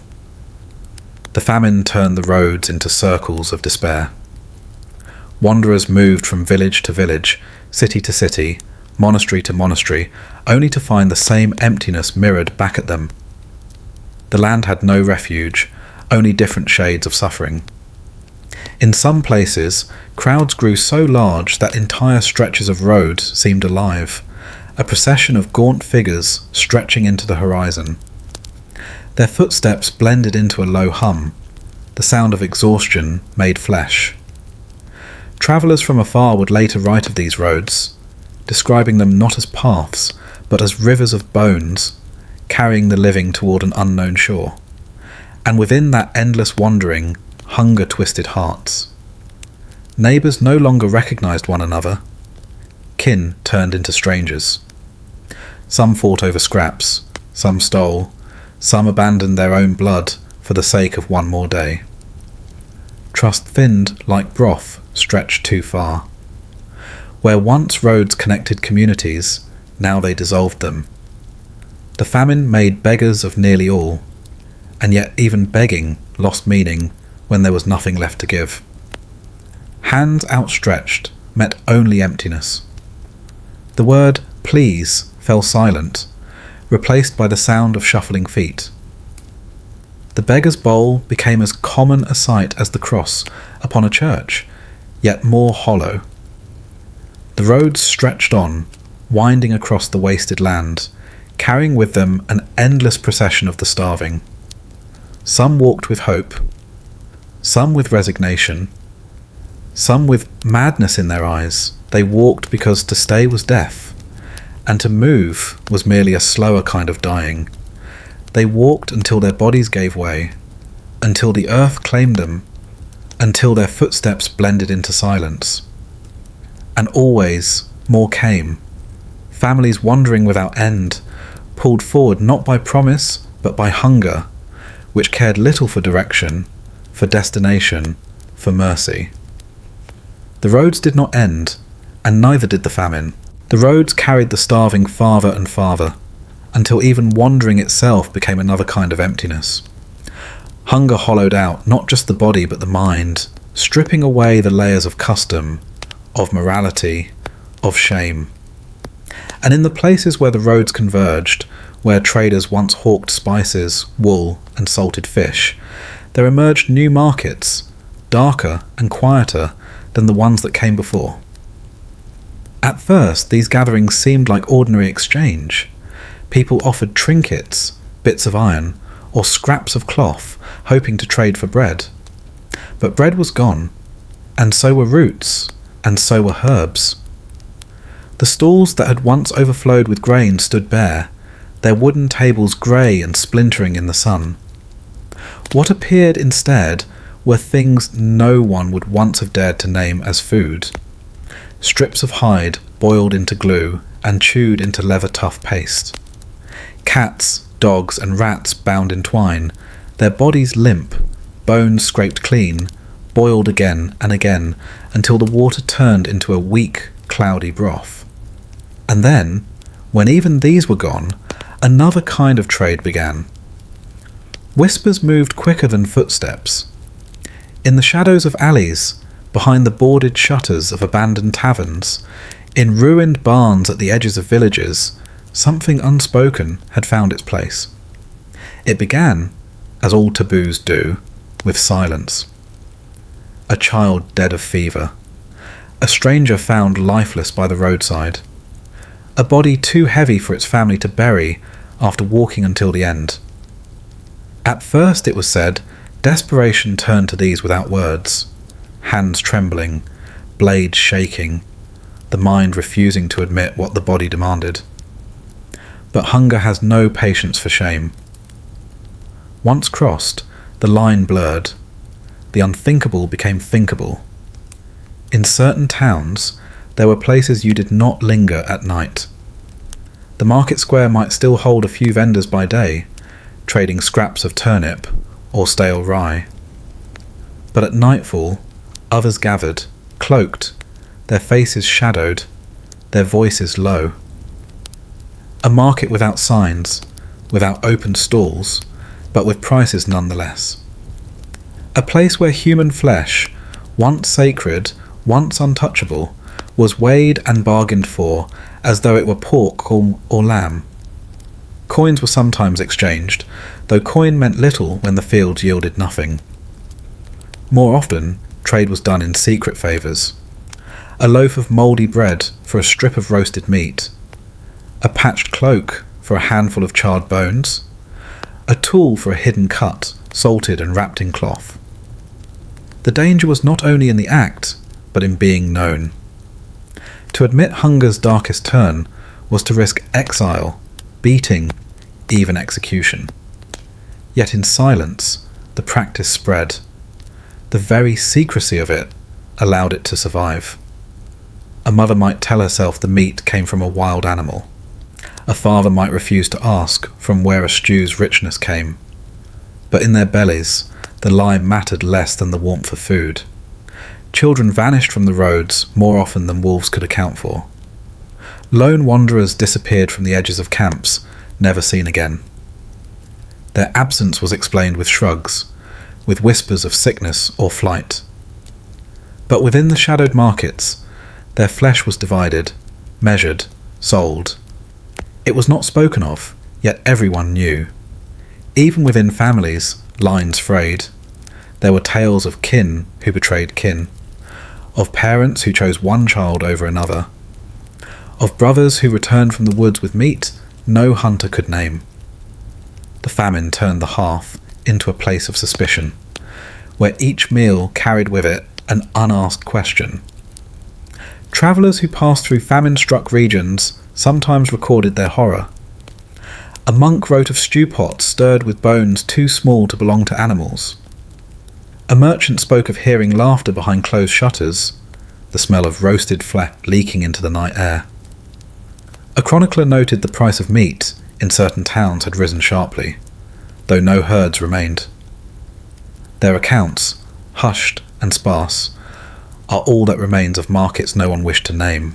The church thundered against such deeds when it could, calling them sins beyond redemption.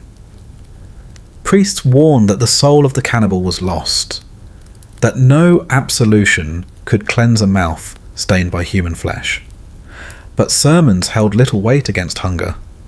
Bells rang, prayers were said, but empty stomachs growled louder than the words of any priest. Punishments were harsh when such acts were discovered. In some towns, those accused of eating human flesh were dragged into the square, beaten, hanged, or burned. The bodies of the condemned were left to rot as warnings. Yet even as smoke rose from the pyres, others slipped back into alleys, into barns, into ruined houses, where hunger continued its trade. Fear of death could not outweigh fear of starving. The strangest part was the quiet normalisation. In the darkest corners, the sight of human flesh no longer brought screams, but bargains. Buyers inspected cuts with the same practised eye once reserved for livestock, pinching, sniffing, weighing with their fingers. Sellers spoke in hushed tones, offering reassurance that the meat was fresh, that it came from a stranger, that it was clean. Lies smoothed over truth, as though etiquette could mask horror. Markets like these never flourished openly. They lived in shadows, in whispers, in the space between survival and damnation, and yet they existed, as surely as the famine itself, as surely as the endless roads of beggars. For where hunger presses hardest, even the sacred is broken. The famine did not simply strip flesh from bone, it stripped away illusions. That civilization was unshakable, that human laws could withstand nature's cruelty, that there were limits men and women would never cross. On those shadowed markets, with coins exchanged for the unholy, the illusion cracked. Not all partook, not all descended. Many starved rather than yield to such horror. But enough crossed the line that the whispers spread, that fear clung to the roads, that markets of shadows lingered in memory long after the famine ended. For in those years, the price of survival was measured not only in hunger endured, but in how far one was willing to let hunger lead. And so, in the silence of ruined villages and along the endless roads, the shadow markets continued their business. Not loudly, not proudly, but persistently, as hunger does. Until the famine passed and the shadows dissolved, leaving behind only rumours, chronicles, and the uneasy knowledge of what desperation can buy. The famine hollowed out more than bodies. It hollowed out trust. Villages that once stood together like woven baskets began to fray, strand by strand, until each household crouched behind its door as though it were a fortress wall. Suspicion became as common as prayer. In the silence of nights without bread, a man no longer wondered only about his own hunger. He wondered about the hunger of those living a few steps away, and how far they might go when desperation stripped away the last layer of restraint. A neighbour's knock no longer carried the promise of shared warmth. It became an echo that sent shivers through thin wooden walls. Every sound outside, footsteps crunching over frost, the slow push of a gate, the creak of a cart's wheel, raised the question of whether it was a friend approaching or someone whose hunger had finally turned toward madness. The mind, weakened by emptiness, began to play tricks. Hunger gnawed at thought, and thought gnawed at itself.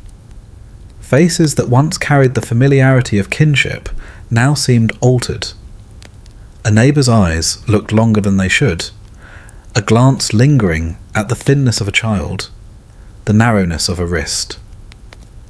A smile could twist into something sharper, a laugh into something hollow. The famine did not only feed upon flesh, it fed upon imagination, until the line between fear and reality thinned. There are tales of villages where families barricaded themselves indoors, not only to keep hunger out, but to keep neighbours away. Locks, rarely used before, now clamped down on doors. Windows were shuttered, not to keep out the cold, but to keep out the gaze of those who might be watching. In the quiet, suspicion grew like mould, spreading unseen, creeping over every surface of thought. When animals still lived, they vanished under cover of night. A cow, once a family's survival, was slaughtered and stripped not by wolves, but by neighbours. Chickens disappeared feather by feather, their stolen bodies cooked in secret, their bones buried beneath floorboards.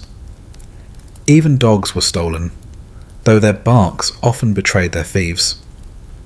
The thefts were not committed by strangers from the road.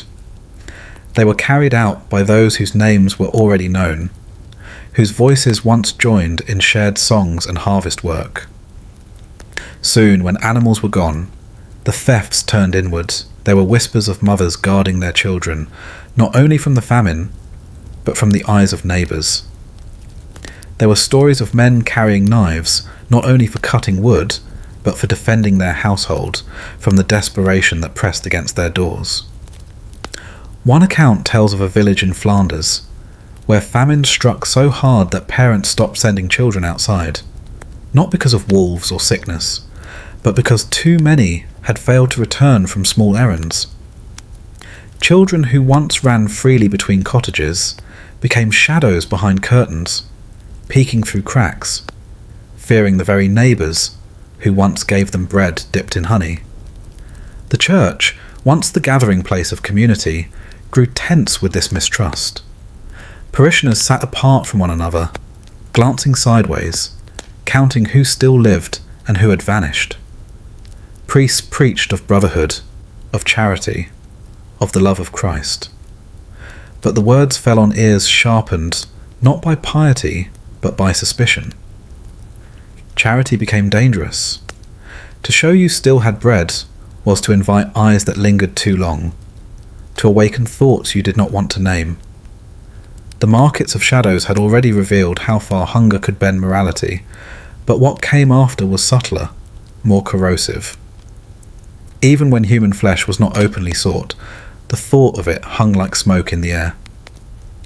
A neighbour grown thinner each day looked less like a friend and more like a possibility. Hunger twisted perception until survival seemed a game of calculation. Who was weakest? Who was alone? Who might vanish without notice? In some chronicles, there are fragments, lines that betray the unease. The people looked upon one another strangely.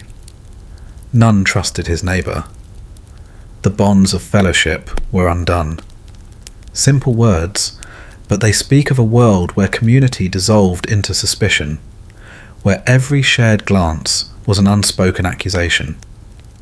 Madness, too, crept in with hunger.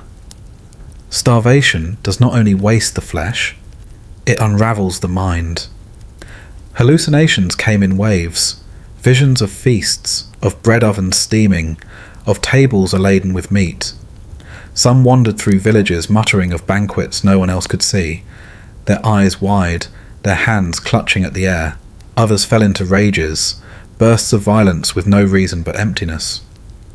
A man might strike his neighbour down over a crust of bread, not out of malice, but out of the blind fury of a body that could no longer bear its hunger. It is said that in certain towns, neighbours turned upon one another with open violence. Fights broke out not only in markets, but in streets, homes, even inside churches. Accusations flew. This one stole food, that one hoarded grain, another lured children away. And sometimes, in the chaos, bodies were found, stripped of flesh. These discoveries, whether true or only imagined, deepened the spiral of suspicion. For once the thought takes hold that anyone might become food, the world itself changes. Even the act of kindness became tangled with fear. If one shared a crust of bread, was it a gift or bait to gain trust? If a neighbour helped carry water, was it out of friendship or to study the weakness of your step, the thinness of your arms? Hunger poisoned every gesture until meaning itself eroded. Families turned inward, drawing invisible lines against others. Villages shrank not from death alone, but from mistrust. Roads that once connected households now separated them like barriers. The famine had made each person an island, surrounded not by water, but by suspicion. And yet, amid this unravelling, hunger pressed harder. No one could remain alone forever, and in the silent struggle between fear and need, alliances were sometimes made, fragile as spider silk. A loaf shared here, a guarded secret there. But the alliances rarely lasted. When one family's food was gone, they often turned upon those they had once trusted, and the thin thread snapped again. Chroniclers rarely wrote in detail of these moments. The horror was too near, the shame too sharp. They left only fragments, hints, whispers carried down like faint smoke from a long-dead fire. But the silence itself speaks. For what could not be written down was often what cut deepest. The memory of looking into the eyes of a neighbour, and no longer seeing a friend, but something closer to pray. The famine had begun with empty fields and ruined harvests, but by this stage it had moved inward, into the mind, into the very bonds that held people together. It was no longer only the land that was barren. Trust itself had withered, and when trust dies, humanity itself begins to starve. The roads outside still swarmed with beggars, the markets still flickered with their shadows, but within the villages, the deeper famine reigned.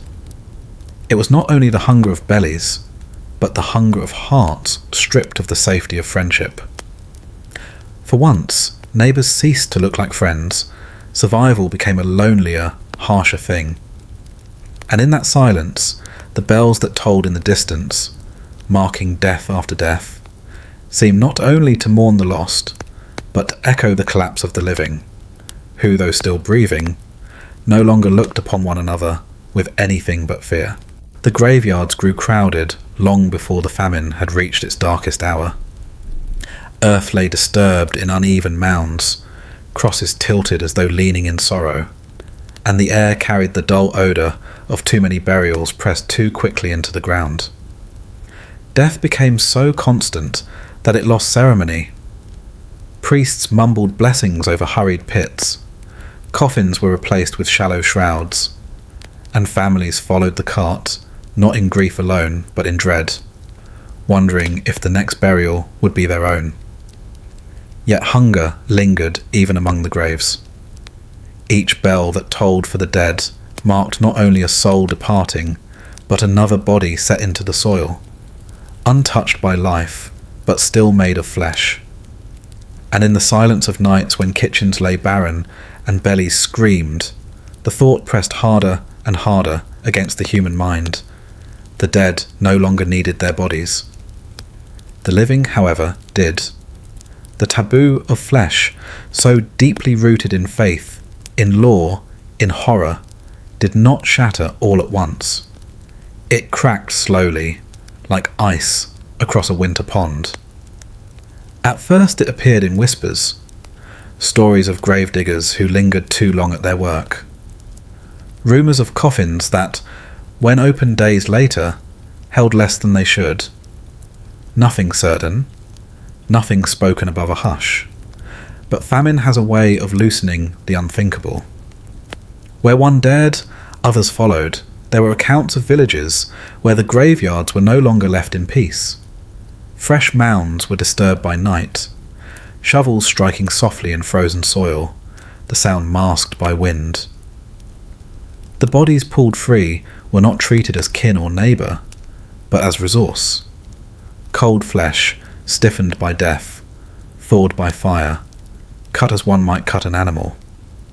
In the pale glow of rush lamps, grief and disgust mingled with the gnawing instinct to live another day. Some chroniclers, unwilling to stain their pages with too much detail, wrote only in veiled words. The dead did not rest. The graves were not secure. The bodies of men became meat. Short phrases, stripped of embellishment, but heavy in their implication. The famine pressed scholars to write the unholy truth, though their quills trembled as they set it down. In towns where markets once bustled, new forms of exchange emerged. Flesh from the dead, carried under cloaks, hidden in baskets, passed hand to hand as though it were forbidden coin. Some said it smelled strange when cooked, a sweetness that clung to the air, impossible to mistake once known. Pot simmered not with stew of onion and barley, but with cuts taken from the very bodies once mourned. Neighbours who had stood together in sorrow at a burial now sat apart in suspicion, wondering who had returned to that same grave under cover of darkness. The church thundered against it. Priests declared it a sin blacker than any other, a devouring not only of flesh, but of the soul itself. And yet, even the clergy were not immune. There are whispered tales of monasteries where starving brothers turned upon the bodies of their own dead, consuming the flesh of those who had fallen first, praying as they chewed, begging forgiveness even as they swallowed. Hunger does not bow to sermons. It is said that in parts of France, when famine struck hardest, parents begged gravediggers to guard the bodies of their children until burial could be completed. The thought of a child's corpse taken for food was too much for a family already broken. But the gravediggers themselves were starving, and their watchful eyes could not be trusted. Even innocence could not shield the dead from the hunger of the living. The mind bends strangely when survival gnaws at its edges. For some, the act of eating the dead was done in horror, in trembling, every mouthful a prayer for mercy. For others, madness dulled the boundary. Hunger stripped away the face of kinship. Flesh became flesh, no matter whose it once was. The famine blurred lines until humanity itself wavered. There were darker accounts still, stories of families who did not wait for death, tales of sick relatives hastened along, of the weak silenced for the sake of the strong. Chronicles speak of these things in careful tones, as if afraid the words themselves could spread the contagion of such thought. Whether all were true, or whether famine merely bred rumour to match its terror, the effect was the same. The dead, and sometimes even the dying, became a feast for the living. In one chronicle from the Low Countries, a line appears almost casually. Men and women took their sustenance from the graves. The flatness of the words is almost worse than description. No horror, no exclamation, only a simple noting of fact, as though famine had made the unthinkable mundane. And yet, it was never entirely mundane. The shame of it lingered even as hunger was sated. Families who resorted to the graves did not speak of it after. Survivors bore their lives as a kind of secret wound, hidden beneath silence. Children who lived because of such flesh grew into adulthood with whispers around them, glances that never fully softened. Communities remembered, even if no one dared to write it plainly. Still, the famine dragged on, and with each new death, temptation renewed itself. The harvest of graves became an unspoken rhythm, one body buried, another body taken, soil disturbed and pressed again before dawn. Each funeral held the shadow of what might follow when night fell. The dead no longer belonged entirely to heaven. They belonged also to the hunger of earth. The great bell towers tolled endlessly in those years. Every strike marked not only the passage of a soul, but the quiet opening of opportunity for the starving. Hunger had bent the world so deeply that even the toll of mourning became an omen of survival. Each peal carried the same double weight, grief and possibility. The famine carved its lessons into memory, though few wished to recall them. When the rains finally ceased, when harvests returned, when bread again filled ovens and fields grew gold with grain, the silence around those years became thick. Survivors avoided the subject. Chroniclers veiled their words. Priests shifted their sermons away from the shame. But beneath the silence, the memory remained. That when hunger ruled, even the most sacred of taboos could break. The feast of the dead was not spoken of in the open squares, nor sung in the ballads of recovery. It lived instead in the quiet, in the heavy looks between elders, in the stories whispered only to children as warnings, warnings that hunger can turn the human heart into something unrecognizable. Because what famine revealed was not only the emptiness of fields, but the fragility of the walls we build around our fears. We imagined some acts cannot be crossed, some lines cannot be broken, yet hunger proved otherwise. The graves themselves, meant as sanctuaries, became pantries for the desperate, and those who partook, whether in horror or resignation, bore with them the knowledge that survival had cost them something deeper than flesh, the certainty of their own humanity. And so the famine, in its cruelest lesson, taught that when the body is emptied, the soul itself becomes vulnerable in the silence of that age, amid the graves disturbed and the flesh consumed. Humanity saw its own reflection stripped bare, fragile, fearful, and willing to devour even what it once swore to honour. The earth had already grown tired of taking bodies, yet still it opened each day for more. Hunger had hollowed villages, carved faces into skulls, and stretched skin so thin that bones pressed visibly beneath it. But famine rarely walks alone. Once flesh is weakened, once the body is stripped of its defences, something darker always follows. And in those years of despair, death found a new mask to wear, plague, slipping in quietly at first, then galloping across the continent as if hunger itself had summoned a companion. It began in the quietest way, with fevers that did not break, with coughs that rattled through ribs already fragile from months of starvation. What might have been shrugged off in times of plenty now settled into chests and throats like an executioner's hand. Without food, the body faltered. Without strength, even a scratch festered, wounds swelling until they turned the flesh black. Villages, once only gaunt from famine, began to cough together in the night, their feeble lamplight illuminating hollow faces flushed with sickness. The air grew heavy with smells no one could ignore. Starvation had already thinned the living, but now sickness soured the very breath of the world. Straw mattresses rotted under those too weak to rise. Cottages grew damp with sweat and phlegm.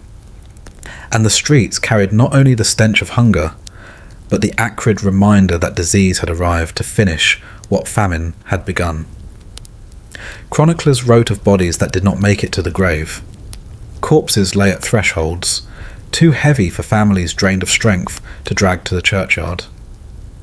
In towns, carts meant for firewood now rattled under loads of the sick and dying, pulled by men barely strong enough to lift the reins. Priests moved from house to house, blessing with trembling hands, their own lips cracked by fever, their robes clinging to skin that smelled of smoke, sweat, and holy oil. Some spoke of it as if pestilence itself fed upon famine's leftovers. The starving were like open gates, inviting illness to sweep through. And so it did, consuming children first, their bodies too frail to resist. Then the elders, whose years had already thinned their defences. Between them fell the working men and women, who had already burned through muscle and marrow simply trying to endure another day without bread. No one was spared. The sick found little comfort in medicine, for the apothecary's shelves were as bare as the granaries. What herbs remained could not rebuild what hunger had stolen. The starving body simply did not heal. And so every fever was deadly, every wound an infection, every chill a death sentence. Hunger had stripped away the margin for survival, and plague came to collect. Rumours spread like the illness itself. Some said that the very air was poisoned, heavy with mists that carried death on the wind. Others blamed wells, claiming the water turned foul, its taste sour as if it carried the breath of corpses. People began to avoid their neighbours, not only out of suspicion over food, but fear of touch, fear of shared breath. What little community famine had left began to fracture further. Hunger made men desperate, plague made them fearful. Together they unravelled the threads of trust. Monks wrote in cloisters that it was punishment, first hunger for sin, then pestilence for failing to repent. The church bells, which had tolled endlessly for famine's dead, now tolled double for pestilence. But the priests who proclaimed punishment also fell victim, their sermons cut short by their own coughs. Their bodies are lowered into the same earth they had promised would purify. In some places, pestilence followed famine like a shadow that could not be shaken. As soon as the earth saw brief relief from hunger's toll, disease slipped into the empty spaces left behind, as if refusing to allow even the smallest recovery. Villages once reduced to half their number soon found themselves halved again. Survivors staggered between graves until their legs gave way, then lay down beside the mounds already filled. The soil was never still. The poor bore the brunt, as always. Their huts, crowded and airless, became breeding grounds for contagion. Straw dampened with sweat was never replaced. Clothes too worn to wash clung with filth. And the weak breathed on the weak, until the whole household lay silent. The wealthy, though better housed, could not fully escape either. They fled to country estates, but carried with them the sickness already rooted in their bodies.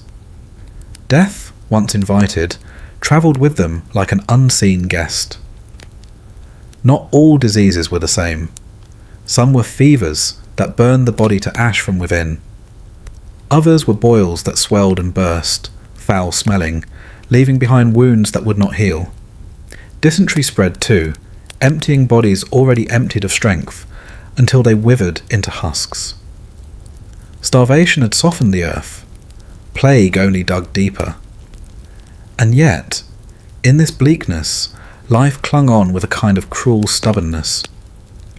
Children played weakly in the mud outside their huts, their laughter cracked but not entirely gone, even as their elders coughed blood into rags. The will to survive remained, even when survival itself seemed like a punishment. Cities bore the horrors differently than villages.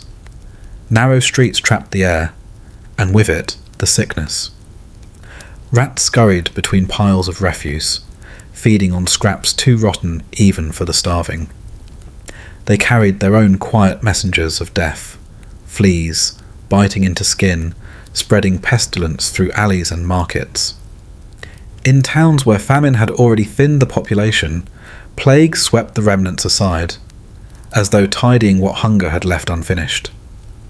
It became common to hear the wailing of mothers in the night, their voices carrying across streets, only to fall silent as sickness claimed them too. The sound of grief blurred into the sound of death until they were indistinguishable. In some villages, silence became the rule, not because suffering lessened, but because there were no voices left to make a sound. The plague that followed famine did more than kill, it reshaped memory. Survivors did not recall the years as hunger alone, nor as sickness alone, but as a merging of the two, each feeding the other, each deepening the ruin. Even when food returned, when harvests slowly began to yield again, the air still carried the ghost of pestilence. People flinched at coughs, at rashes, at shadows of fever, for they had learned that illness waited like a wolf at the edge of every camp. And through it all, the graves never stopped filling. The graveyards swelled beyond their borders, mounds rising unevenly, crosses leaning drunkenly into one another. Farmers ploughed around pits that had once been fields. Towns grew ringed not by walls, but by earth heavy with the dead. Even those who managed to live through hunger sometimes did not live through plague. Survival had become a twofold trial, and few could endure both trials in turn. It was said then that death itself rode openly upon the land, wearing two faces, hunger and disease. And together, they proved what the Middle Ages would never forget, that the body, once stripped of bread, becomes a hollow vessel into which death pours itself with ease. The famine had already broken bodies, but plague ensured they did not rise again. The two together left behind not merely empty villages, but a continent scarred in its memory, where even years later, the shadow of that time could be felt in hushed tones and uneasy silences. Hunger made men weak, plague made them vanish. Between the two, death rode unchecked across Europe, and no door, no family, nobody could escape its hand. The earth had grown weary from swallowing so many bodies, yet winter demanded more. The famine's hunger had gnawed through summer, disease had hollowed autumn, and then the cold descended like a final executioner, wrapping the land in ice. It was a winter without mercy, without the warmth of expectation, without the whisper that spring might return. It was a season where even hope seemed to freeze in the air, brittle as the branches that snapped under the frost. The poor, already broken by hunger and sickness, were left with nothing but thin rags to ward off the winds that cut sharper than knives. Fires burned low, for wood was scarce, and what little could be gathered was hoarded to cook whatever scraps could be scrounged, roots dug from frozen soil, bark stripped from trees, the husks of chestnuts long past their worth. The cottages of peasants became little more than tombs of straw and damp earth, where families huddled together, not for warmth, but to stave off death a few hours longer. Snow drifted heavy across the fields, hiding the scars of ruined harvests beneath a white silence. But that silence carried its own cruelty, for beneath the snow lay fields that had nothing to give, earth that had been stripped bare by famine, then sealed by frost, as hard as stone. The land seemed to have turned against its people, refusing even the illusion of life.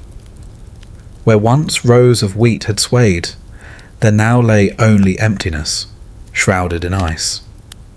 The poor could not dig graves in such earth.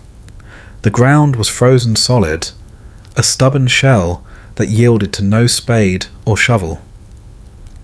When death came, and it came daily, it left its victims lying where they fell. Some were left in cottages, stiffened in their sleep beside those still living. Others were laid out in barns, where animals had once been kept, the straw now a resting place for human remains. In villages, bodies gathered at the edge of the road, stacked one upon another, awaiting the thaw that would allow the soil to open once more. These were the frozen graves of the poor, not dug into the earth, but imposed upon it, scattered across snow and mud, unblessed and unburied. The wind howled through these fields of the dead, lifting rags from stiffened arms, rattling bones that pressed against skin stretched too tightly by starvation. Birds picked at what they could, their cries carrying across the empty air like reminders that nature endured, even as humanity faltered. Mothers sat beside the bodies of their children, unwilling to leave them to the open cold, yet unable to move them into the earth. Fathers collapsed beside wives, their frozen forms tangled together in final embraces. And the living, those too numb to weep, walked among the stiffened shapes with downcast eyes, as though acknowledging them might draw death closer. The churchyards overflowed. Cemeteries, once orderly with wooden crosses and carved stones, became chaotic piles of bodies heaped against the walls. Priests, exhausted by famine and plague, stood helpless before the frozen soil. Their Latin prayers drifted weakly into the cold, lost on the wind. Candles sputtered out in the icy draughts, leaving processions in darkness, their chants swallowed by the vast silence of winter. The poor felt this abandonment more sharply than the frost itself. The wealthier still found means to bury their dead, carving into the earth with iron tools, hiring men to hack at the frozen soil. But the peasants had no such resources. Their dead lay above ground, visible reminders of their misery, frozen monuments to lives ground down by hunger. These unburied bodies were not merely the forgotten, they were the witnesses, silent and eternal, to a society stretched beyond its limits. As the weeks dragged on, starvation deepened. The few stores of grain hoarded by lords and monasteries grew guarded as treasure. Peasants looked up at castles, their torchlit walls blazing against the snow, and wondered how many bellies might be filled by the bread baked inside. Yet the doors remained closed, the guards ever watchful. Winter did not soften greed, it sharpened it. The poor, left to their own devices, gnawed at bones long boiled dry, sucked at leather straps softened in water, chewed the bark of trees until their mouths bled. It was in this season that the whispers of cannibalism grew more persistent. Hunger had driven men to dark thoughts before, but winter hardened those thoughts into acts. The dead, frozen as if preserved, lay waiting, their flesh pale beneath the frost. Some dared to cut from them, quietly, in the black of night, when the wind howled loud enough to cover the sound of knives slicing into flesh. Others did not wait for the dead. Stories crept across the snow of children vanishing, of neighbours who never returned from visits. The famine had bent humanity to its breaking point. Winter shattered it. Those who endured lived with eyes hollowed by what they had seen or done. In villages, the silence of snow was broken not by song, not by laughter, but by the creak of doors opening at dawn to reveal another frozen body. Death was no longer an intruder. It was a constant resident, lying in doorways, curled on hearths, watching from the corners of rooms where once families had gathered. Even when the sun appeared, it brought no warmth. Its light only revealed the sharp glitter of ice, the breath of men and beasts steaming in the frigid air, the smoke of small fires struggling against the cold. Days and nights blurred, marked only by the dwindling of supplies, the stiffening of more bodies, the deepening of despair. And yet, among this ruin, rituals persisted. Some peasants, though unable to bury their dead, covered them with branches and stones, fashioning makeshift cairns in the snow. Others pressed tokens into stiffened hands, rosary beads, scraps of cloth, a child's toy, small gestures of dignity against the vast indifference of winter. Even in desperation, there lingered the faint insistence on humanity, though it was fragile, flickering like a candle in the wind. The frozen graves of the poor became more than just the end of lives. They became the story of a season when the world itself seemed to turn its face away. Each body stiffened in snow was a sentence in that story, written not in ink, but in silence, in frost, in breath that no longer steamed in the air. When spring finally began to stir, when the earth softened and the ice receded, the thaw revealed what winter had hidden. The fields, once blanketed in snow, became littered with bones, with rags clinging to skeletons, with skulls grinning upward into the pale sky. The living, stepping into this thaw, were forced to reckon with the cost. The graves of the poor had not been dug by hands. They had been carved by winter itself. The famine had already stripped away dignity. Plague had erased strength. But winter robbed even the comfort of burial. It left the poor not only to die, but to lie exposed, stiff and forgotten, scattered across the land like warnings etched into the soil. And the survivors, thin as shadows, carried that image with them, knowing it could be their fate with the next turn of the seasons. It was said then that the ground itself remembered, that each thaw brought back the faces of those who could not be buried. And perhaps that was the cruelest truth of all. The earth had no room to forget. Every winter without hope became another chapter in a story written in hunger, in sickness, in frost, and in graves that never closed. The winter gnawed at the poor, And the thaw did not bring relief. Fields lay barren, their furrows waterlogged with melted snow, a brown soup that promised nothing to sow. Villages leaned into despair, their cottages sagging under rot and hunger.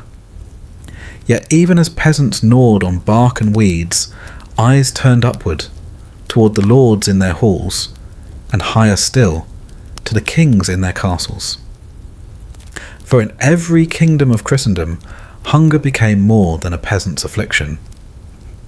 It was the shame of a crown, the crack in its authority, the hollow echo in its promises.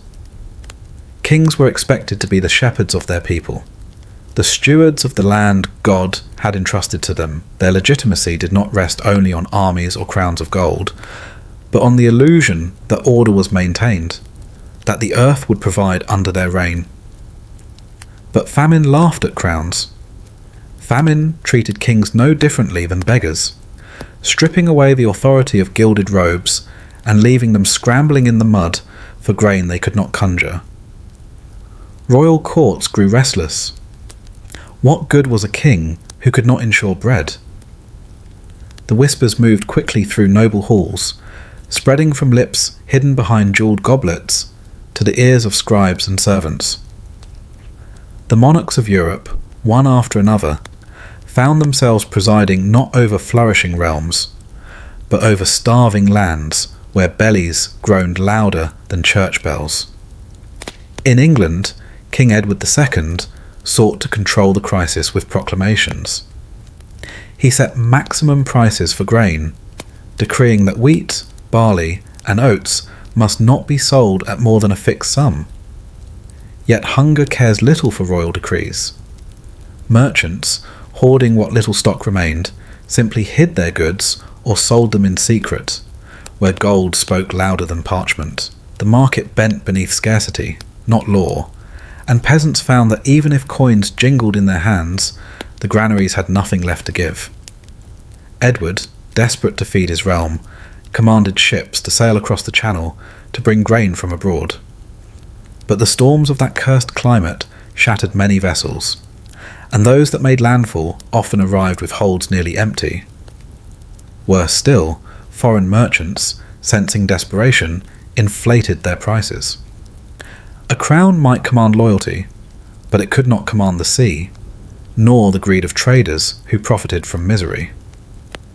The king's desperation grew plain as the bread lines stretched longer, the riots flared hotter, and the whispers against his rule thickened in the cold air. On the continent, King Philip V of France faced the same bleak trial. His realm, one of the wealthiest in Christendom, now stared at empty tables. He too tried edicts, forbidding hoarding and commanding grain to be brought to market. But enforcement faltered when even his soldiers and officials hungered. Corruption spread like plague. What was seized for the crown was often stolen by those charged with transporting it. And so the king, wrapped in ermine and gold, found himself seated at feasts that seemed ever more grotesque, for his court dined while his people died in ditches beyond the castle walls. Desperation infected the very rituals of kingship. Where once monarchs processed through their cities, greeted with cheers and garlands, now they moved under the gaze of hollow eyes. Gaunt faces pressed against the walls, hands outstretched not in loyalty but in hunger. Children cried out to kings, not for justice, but for bread. The royal progresses, once displays of power, became shameful spectacles, where gold embroidery could not mask the absence of wheat. And with hunger came unrest. Crowds gathered outside castles and manor gates, demanding relief, demanding bread, demanding something more than silence. The fragile balance between ruler and ruled teetered. Some monarchs unleashed guards upon the crowds, their batons and swords dispersing the desperate like vermin. But each blow struck not only flesh, but the legitimacy of the throne itself. For when a king cannot feed his people, what is left to bind them but fear? The desperation of crowns reached even the highest councils of Christendom. Papal envoys preached that famine was God's punishment for sin, and kings were urged to lead their people in prayer, repentance, and processions. And so monarchs knelt in cathedrals, their golden crowns glinting in the candlelight, begging heaven for rain or sun, for crops to grow again, but prayers rose into silence, unanswered. Heaven did not bend for kings. Some tried spectacle to hold their people's faith. Banquets were staged with what little remained, designed to remind subjects of a king's abundance, tables draped in velvet, goblets of wine raised high, roasted meats paraded through the halls, yet all of it rang hollow, for the poor who looked on saw not generosity, but mockery. These feasts were shadows of a vanished plenty, illusions of power stretched thin over empty granaries. Even the treasuries of kings could not withstand famine. Gold flowed outward in desperate attempts to buy grain from distant lands. Silver chalices from chapels were melted down, jewels pawned, relics sold to merchants who promised supplies.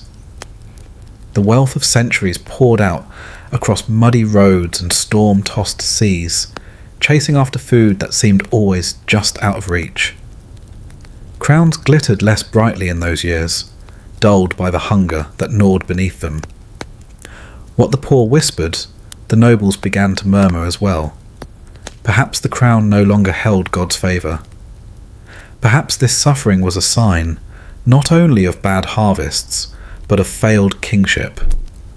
Rumours curled like smoke, rising into the rafters of noble halls, rumours of weakness, of incompetence, of curses upon the royal bloodlines. And in those whispers, rebellion simmered, not yet boiling over, but waiting, watching, learning the taste of hunger and the bitterness of betrayal. In villages, peasants clung to scraps of loyalty. They still prayed for their kings, even as they cursed them. They still looked upward, though they knew little help would come. For in their minds, the crown was both the cause of their suffering and the last fragile thread of hope that relief might yet descend from above. To curse the king was dangerous, but to starve without hope was unbearable, so they lingered in that cruel tension between reverence and rage, between obedience and despair. And the kings themselves, stripped of the illusion of power, tasted fear. Not fear of foreign armies, nor of rival claimants, but of their own subjects, gaunt, desperate, countless.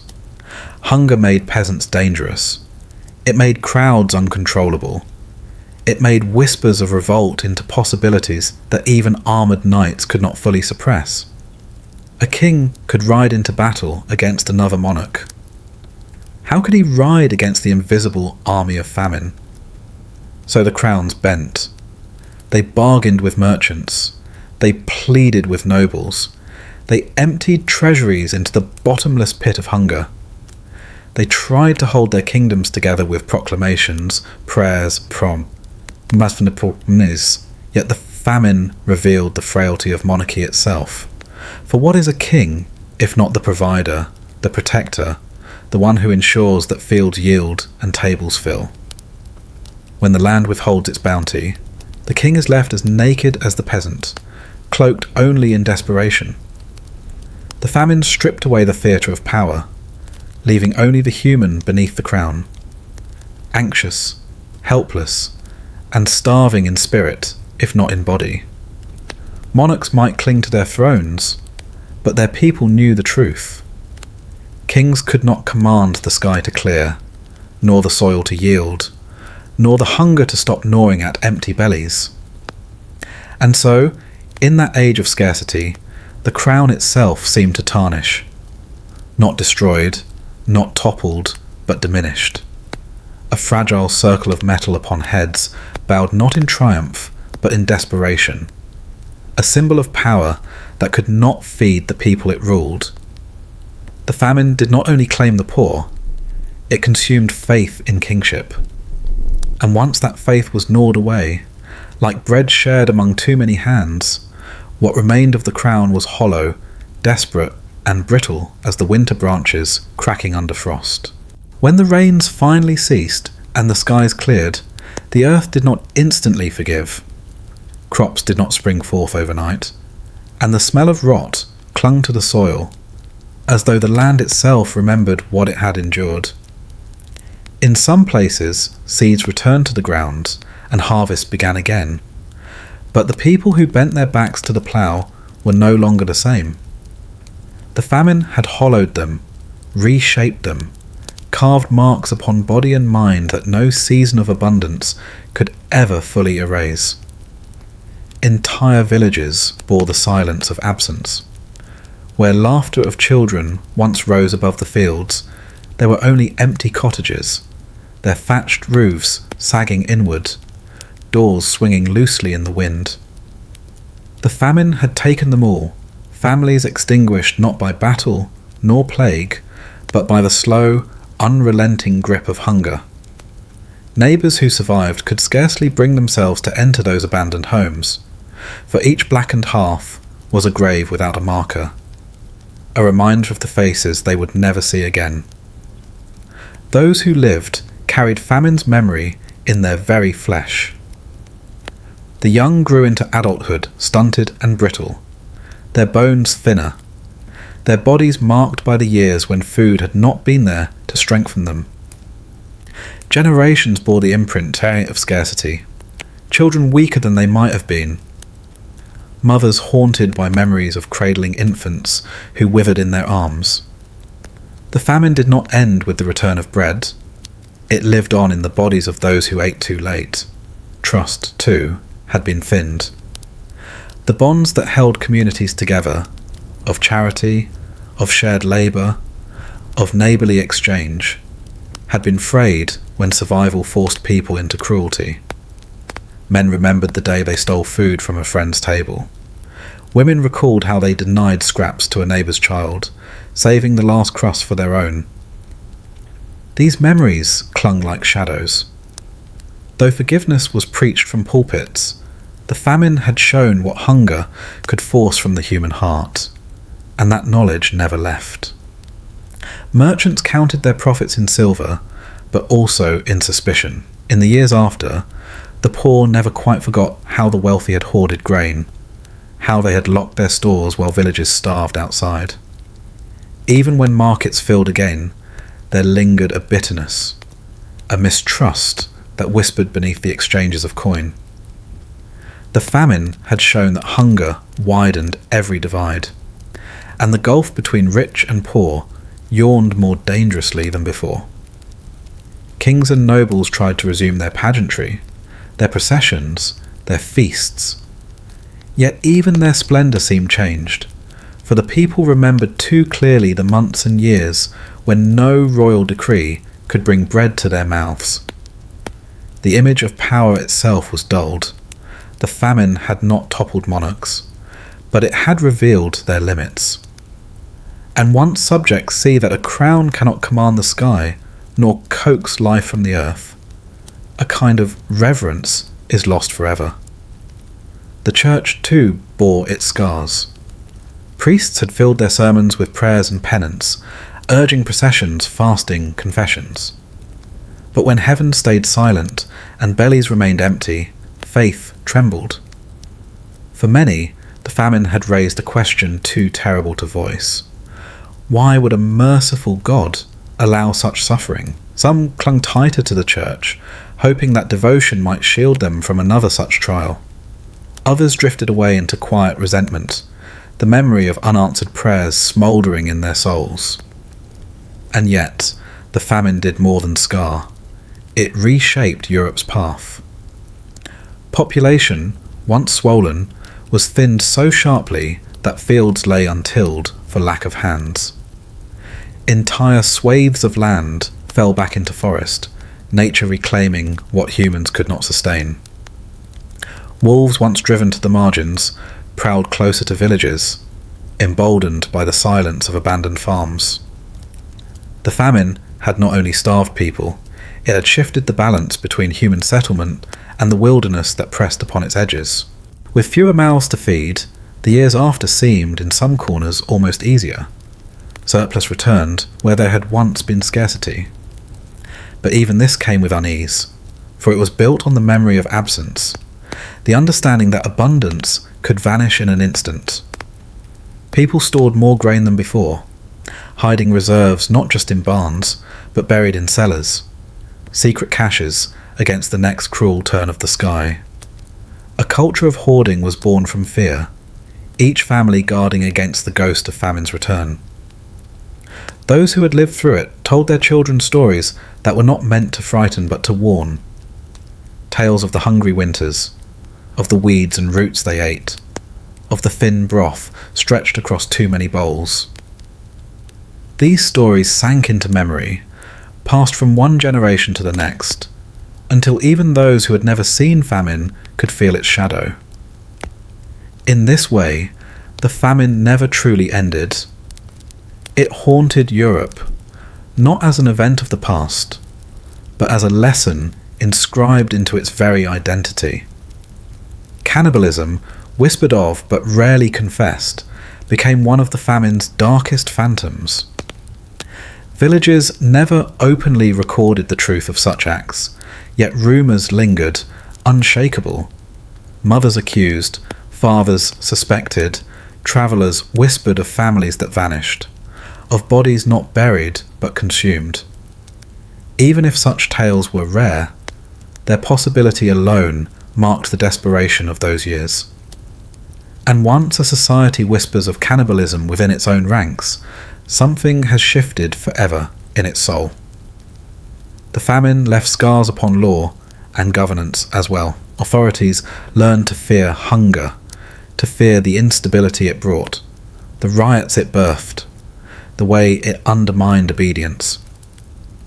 New systems of storage and distribution began to emerge in its wake. Town councils discussed granaries. Kings looked to trade routes. Monasteries stockpiled more aggressively. Yet all these efforts were not born from foresight, but from memory. A desperate attempt to prevent the return of what had once nearly undone them. In art and song, famine left its mark too. Manuscripts carried margins filled with sketches of emaciated figures, their ribs drawn like cages, their eyes hollow. Ballads sung by peasants remembered the years of hunger, the fields of rot, the graves dug too shallow. Even when new themes emerged, the undertone of loss remained. Culture itself bent around the scar, carrying within it the memory of empty years. But perhaps the greatest scar was silence. Silence in villages where whole families had been erased. Silence in churches where prayers once thundered but now felt futile. Silence in the hearts of survivors who remembered what they had done and what they had witnessed, but could not always speak it aloud. Famine taught not only hunger, but quiet. A quiet heavy with grief, heavy with guilt, heavy with the knowledge of how fragile the line between life and death truly was. And so Europe moved forwards, yet always looking backwards, haunted by its own survival. The famine had not been a single season of poor harvests, nor a brief hardship to endure. It was a reshaping of the very idea of life itself, a reminder that beneath the pageantry of kings, the rituals of priests, the pride of towns, all humans remained at the mercy of the earth and sky. The ghost of the famine walked beside every harvest thereafter. Each time clouds gathered too thick, each time rain lingered too long, fear rippled across the land. Each time a child went hungry, parents felt the echo of those earlier years. The scar never healed because it was not meant to. It was Europe's inheritance, its dark reminder, its warning written into soil, into memory, into blood.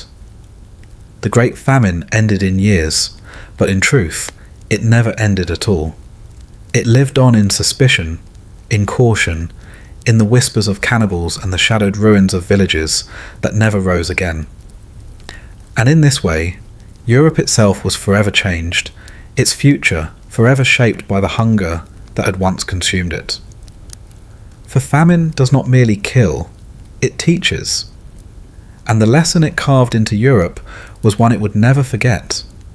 Survival comes not from crowns or prayers or promises, but from the cruel, unyielding reality of hunger. And in that knowledge, the continent walked forward, scarred, restless, and forever shadowed by the ghost of what it had endured. The famine did not merely gnaw at the belly, it gnawed at the mind. Long after the fields began to yield again, long after granaries filled with new harvests, there remained the echo of nights when nothing passed the lips, when even the memory of food seemed to mock the body. It is easy from a distance to imagine that hunger is only about emptiness, a dull ache waiting to be satisfied. But in the years when rain drowned the earth and rot consumed the grain, hunger became something more than absence. It was a presence, alive, insistent, whispering to every man, woman and child that there was no limit to what one might do to silence it. The body fights to endure. When weeks turned into months of scarcity, it began with weakness, a tremble in the limbs, a loss of strength in the back and shoulders. Children could no longer lift the buckets of water they once carried.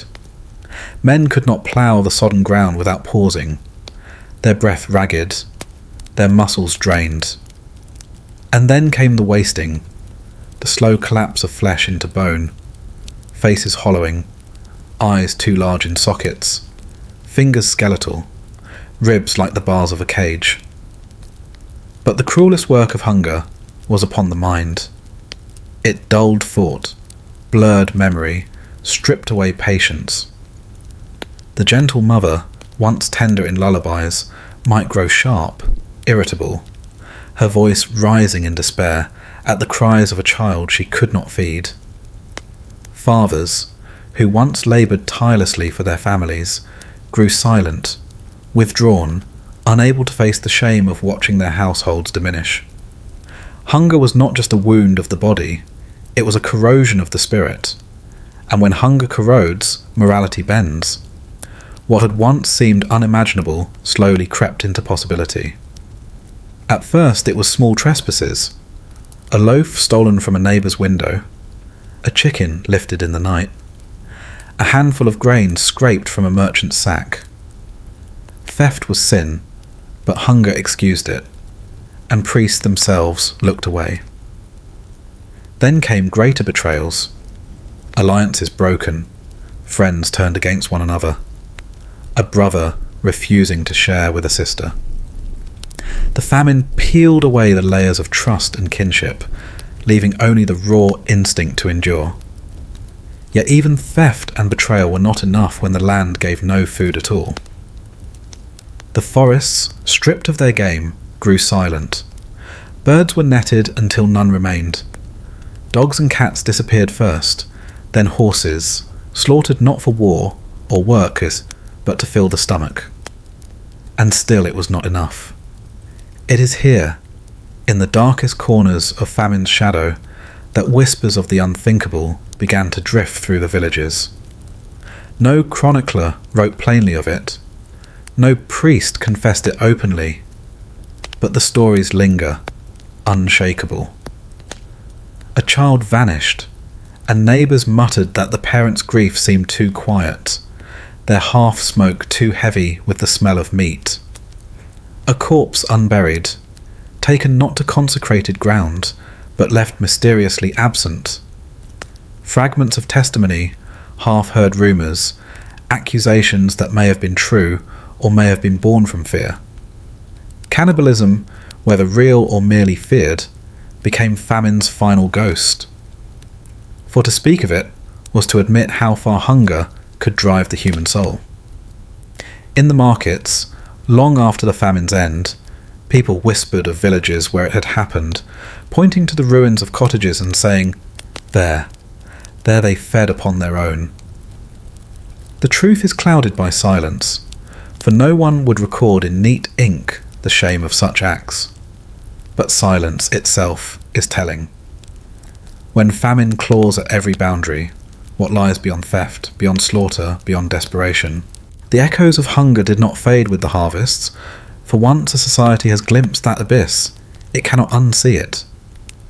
Parents warn children not only of the hunger itself, but of the choices it might bring, shaping their stories into cautionary tales.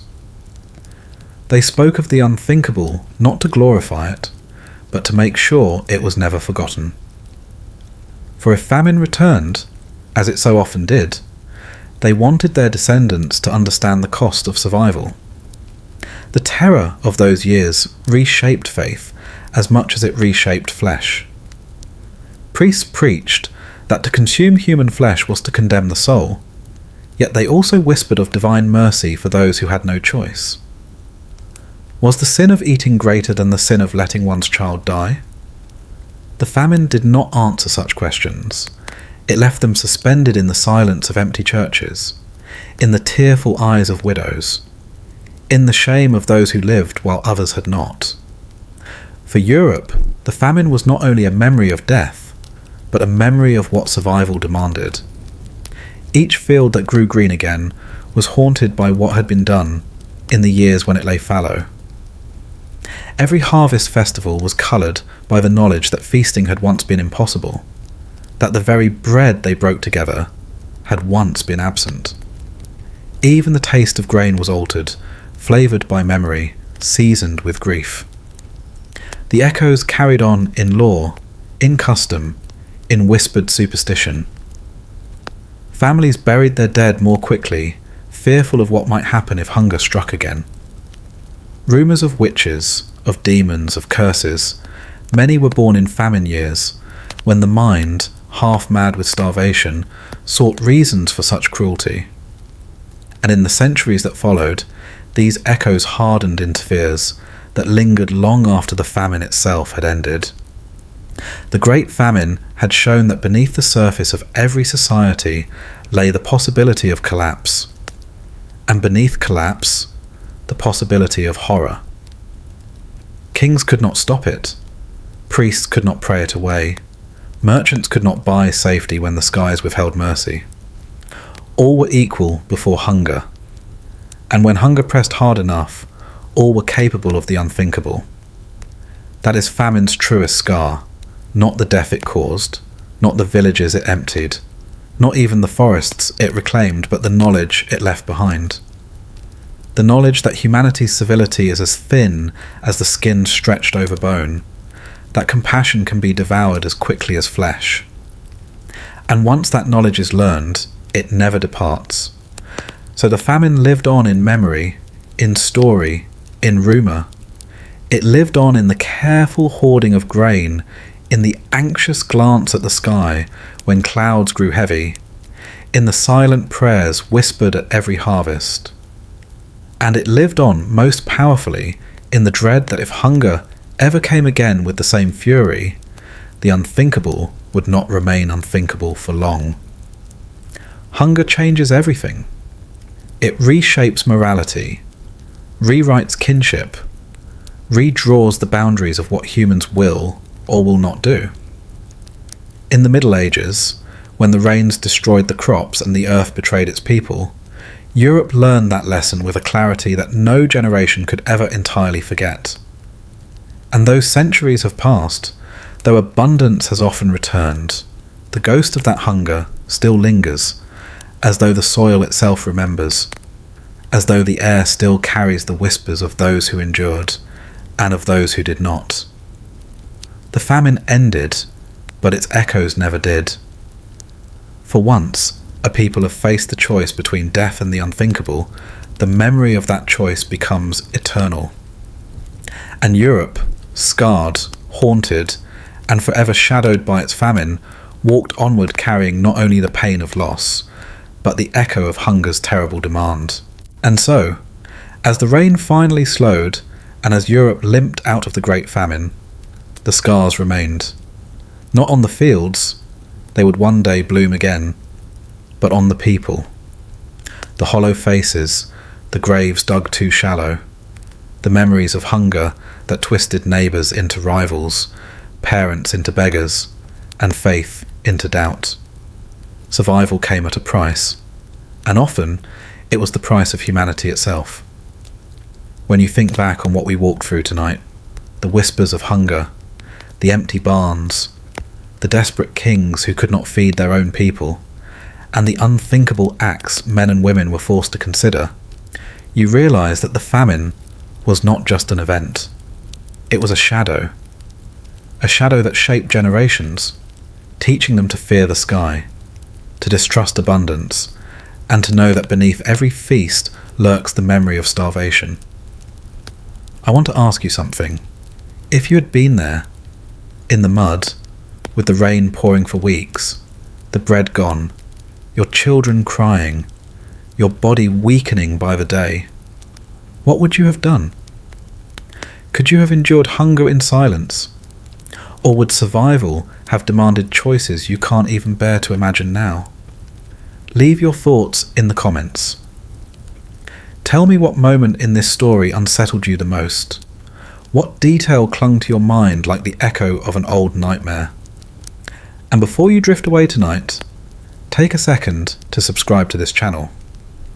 Not only does it help these forgotten stories reach others who, like you, are drawn to the darker corners of history, but it turns all of us into a kind of community. Tiny lights glowing on a vast map, bound by curiosity, by sleeplessness, and by the strange comfort of knowing the past. Until next time, may your dreams be warmer, and your tables always full. Good night.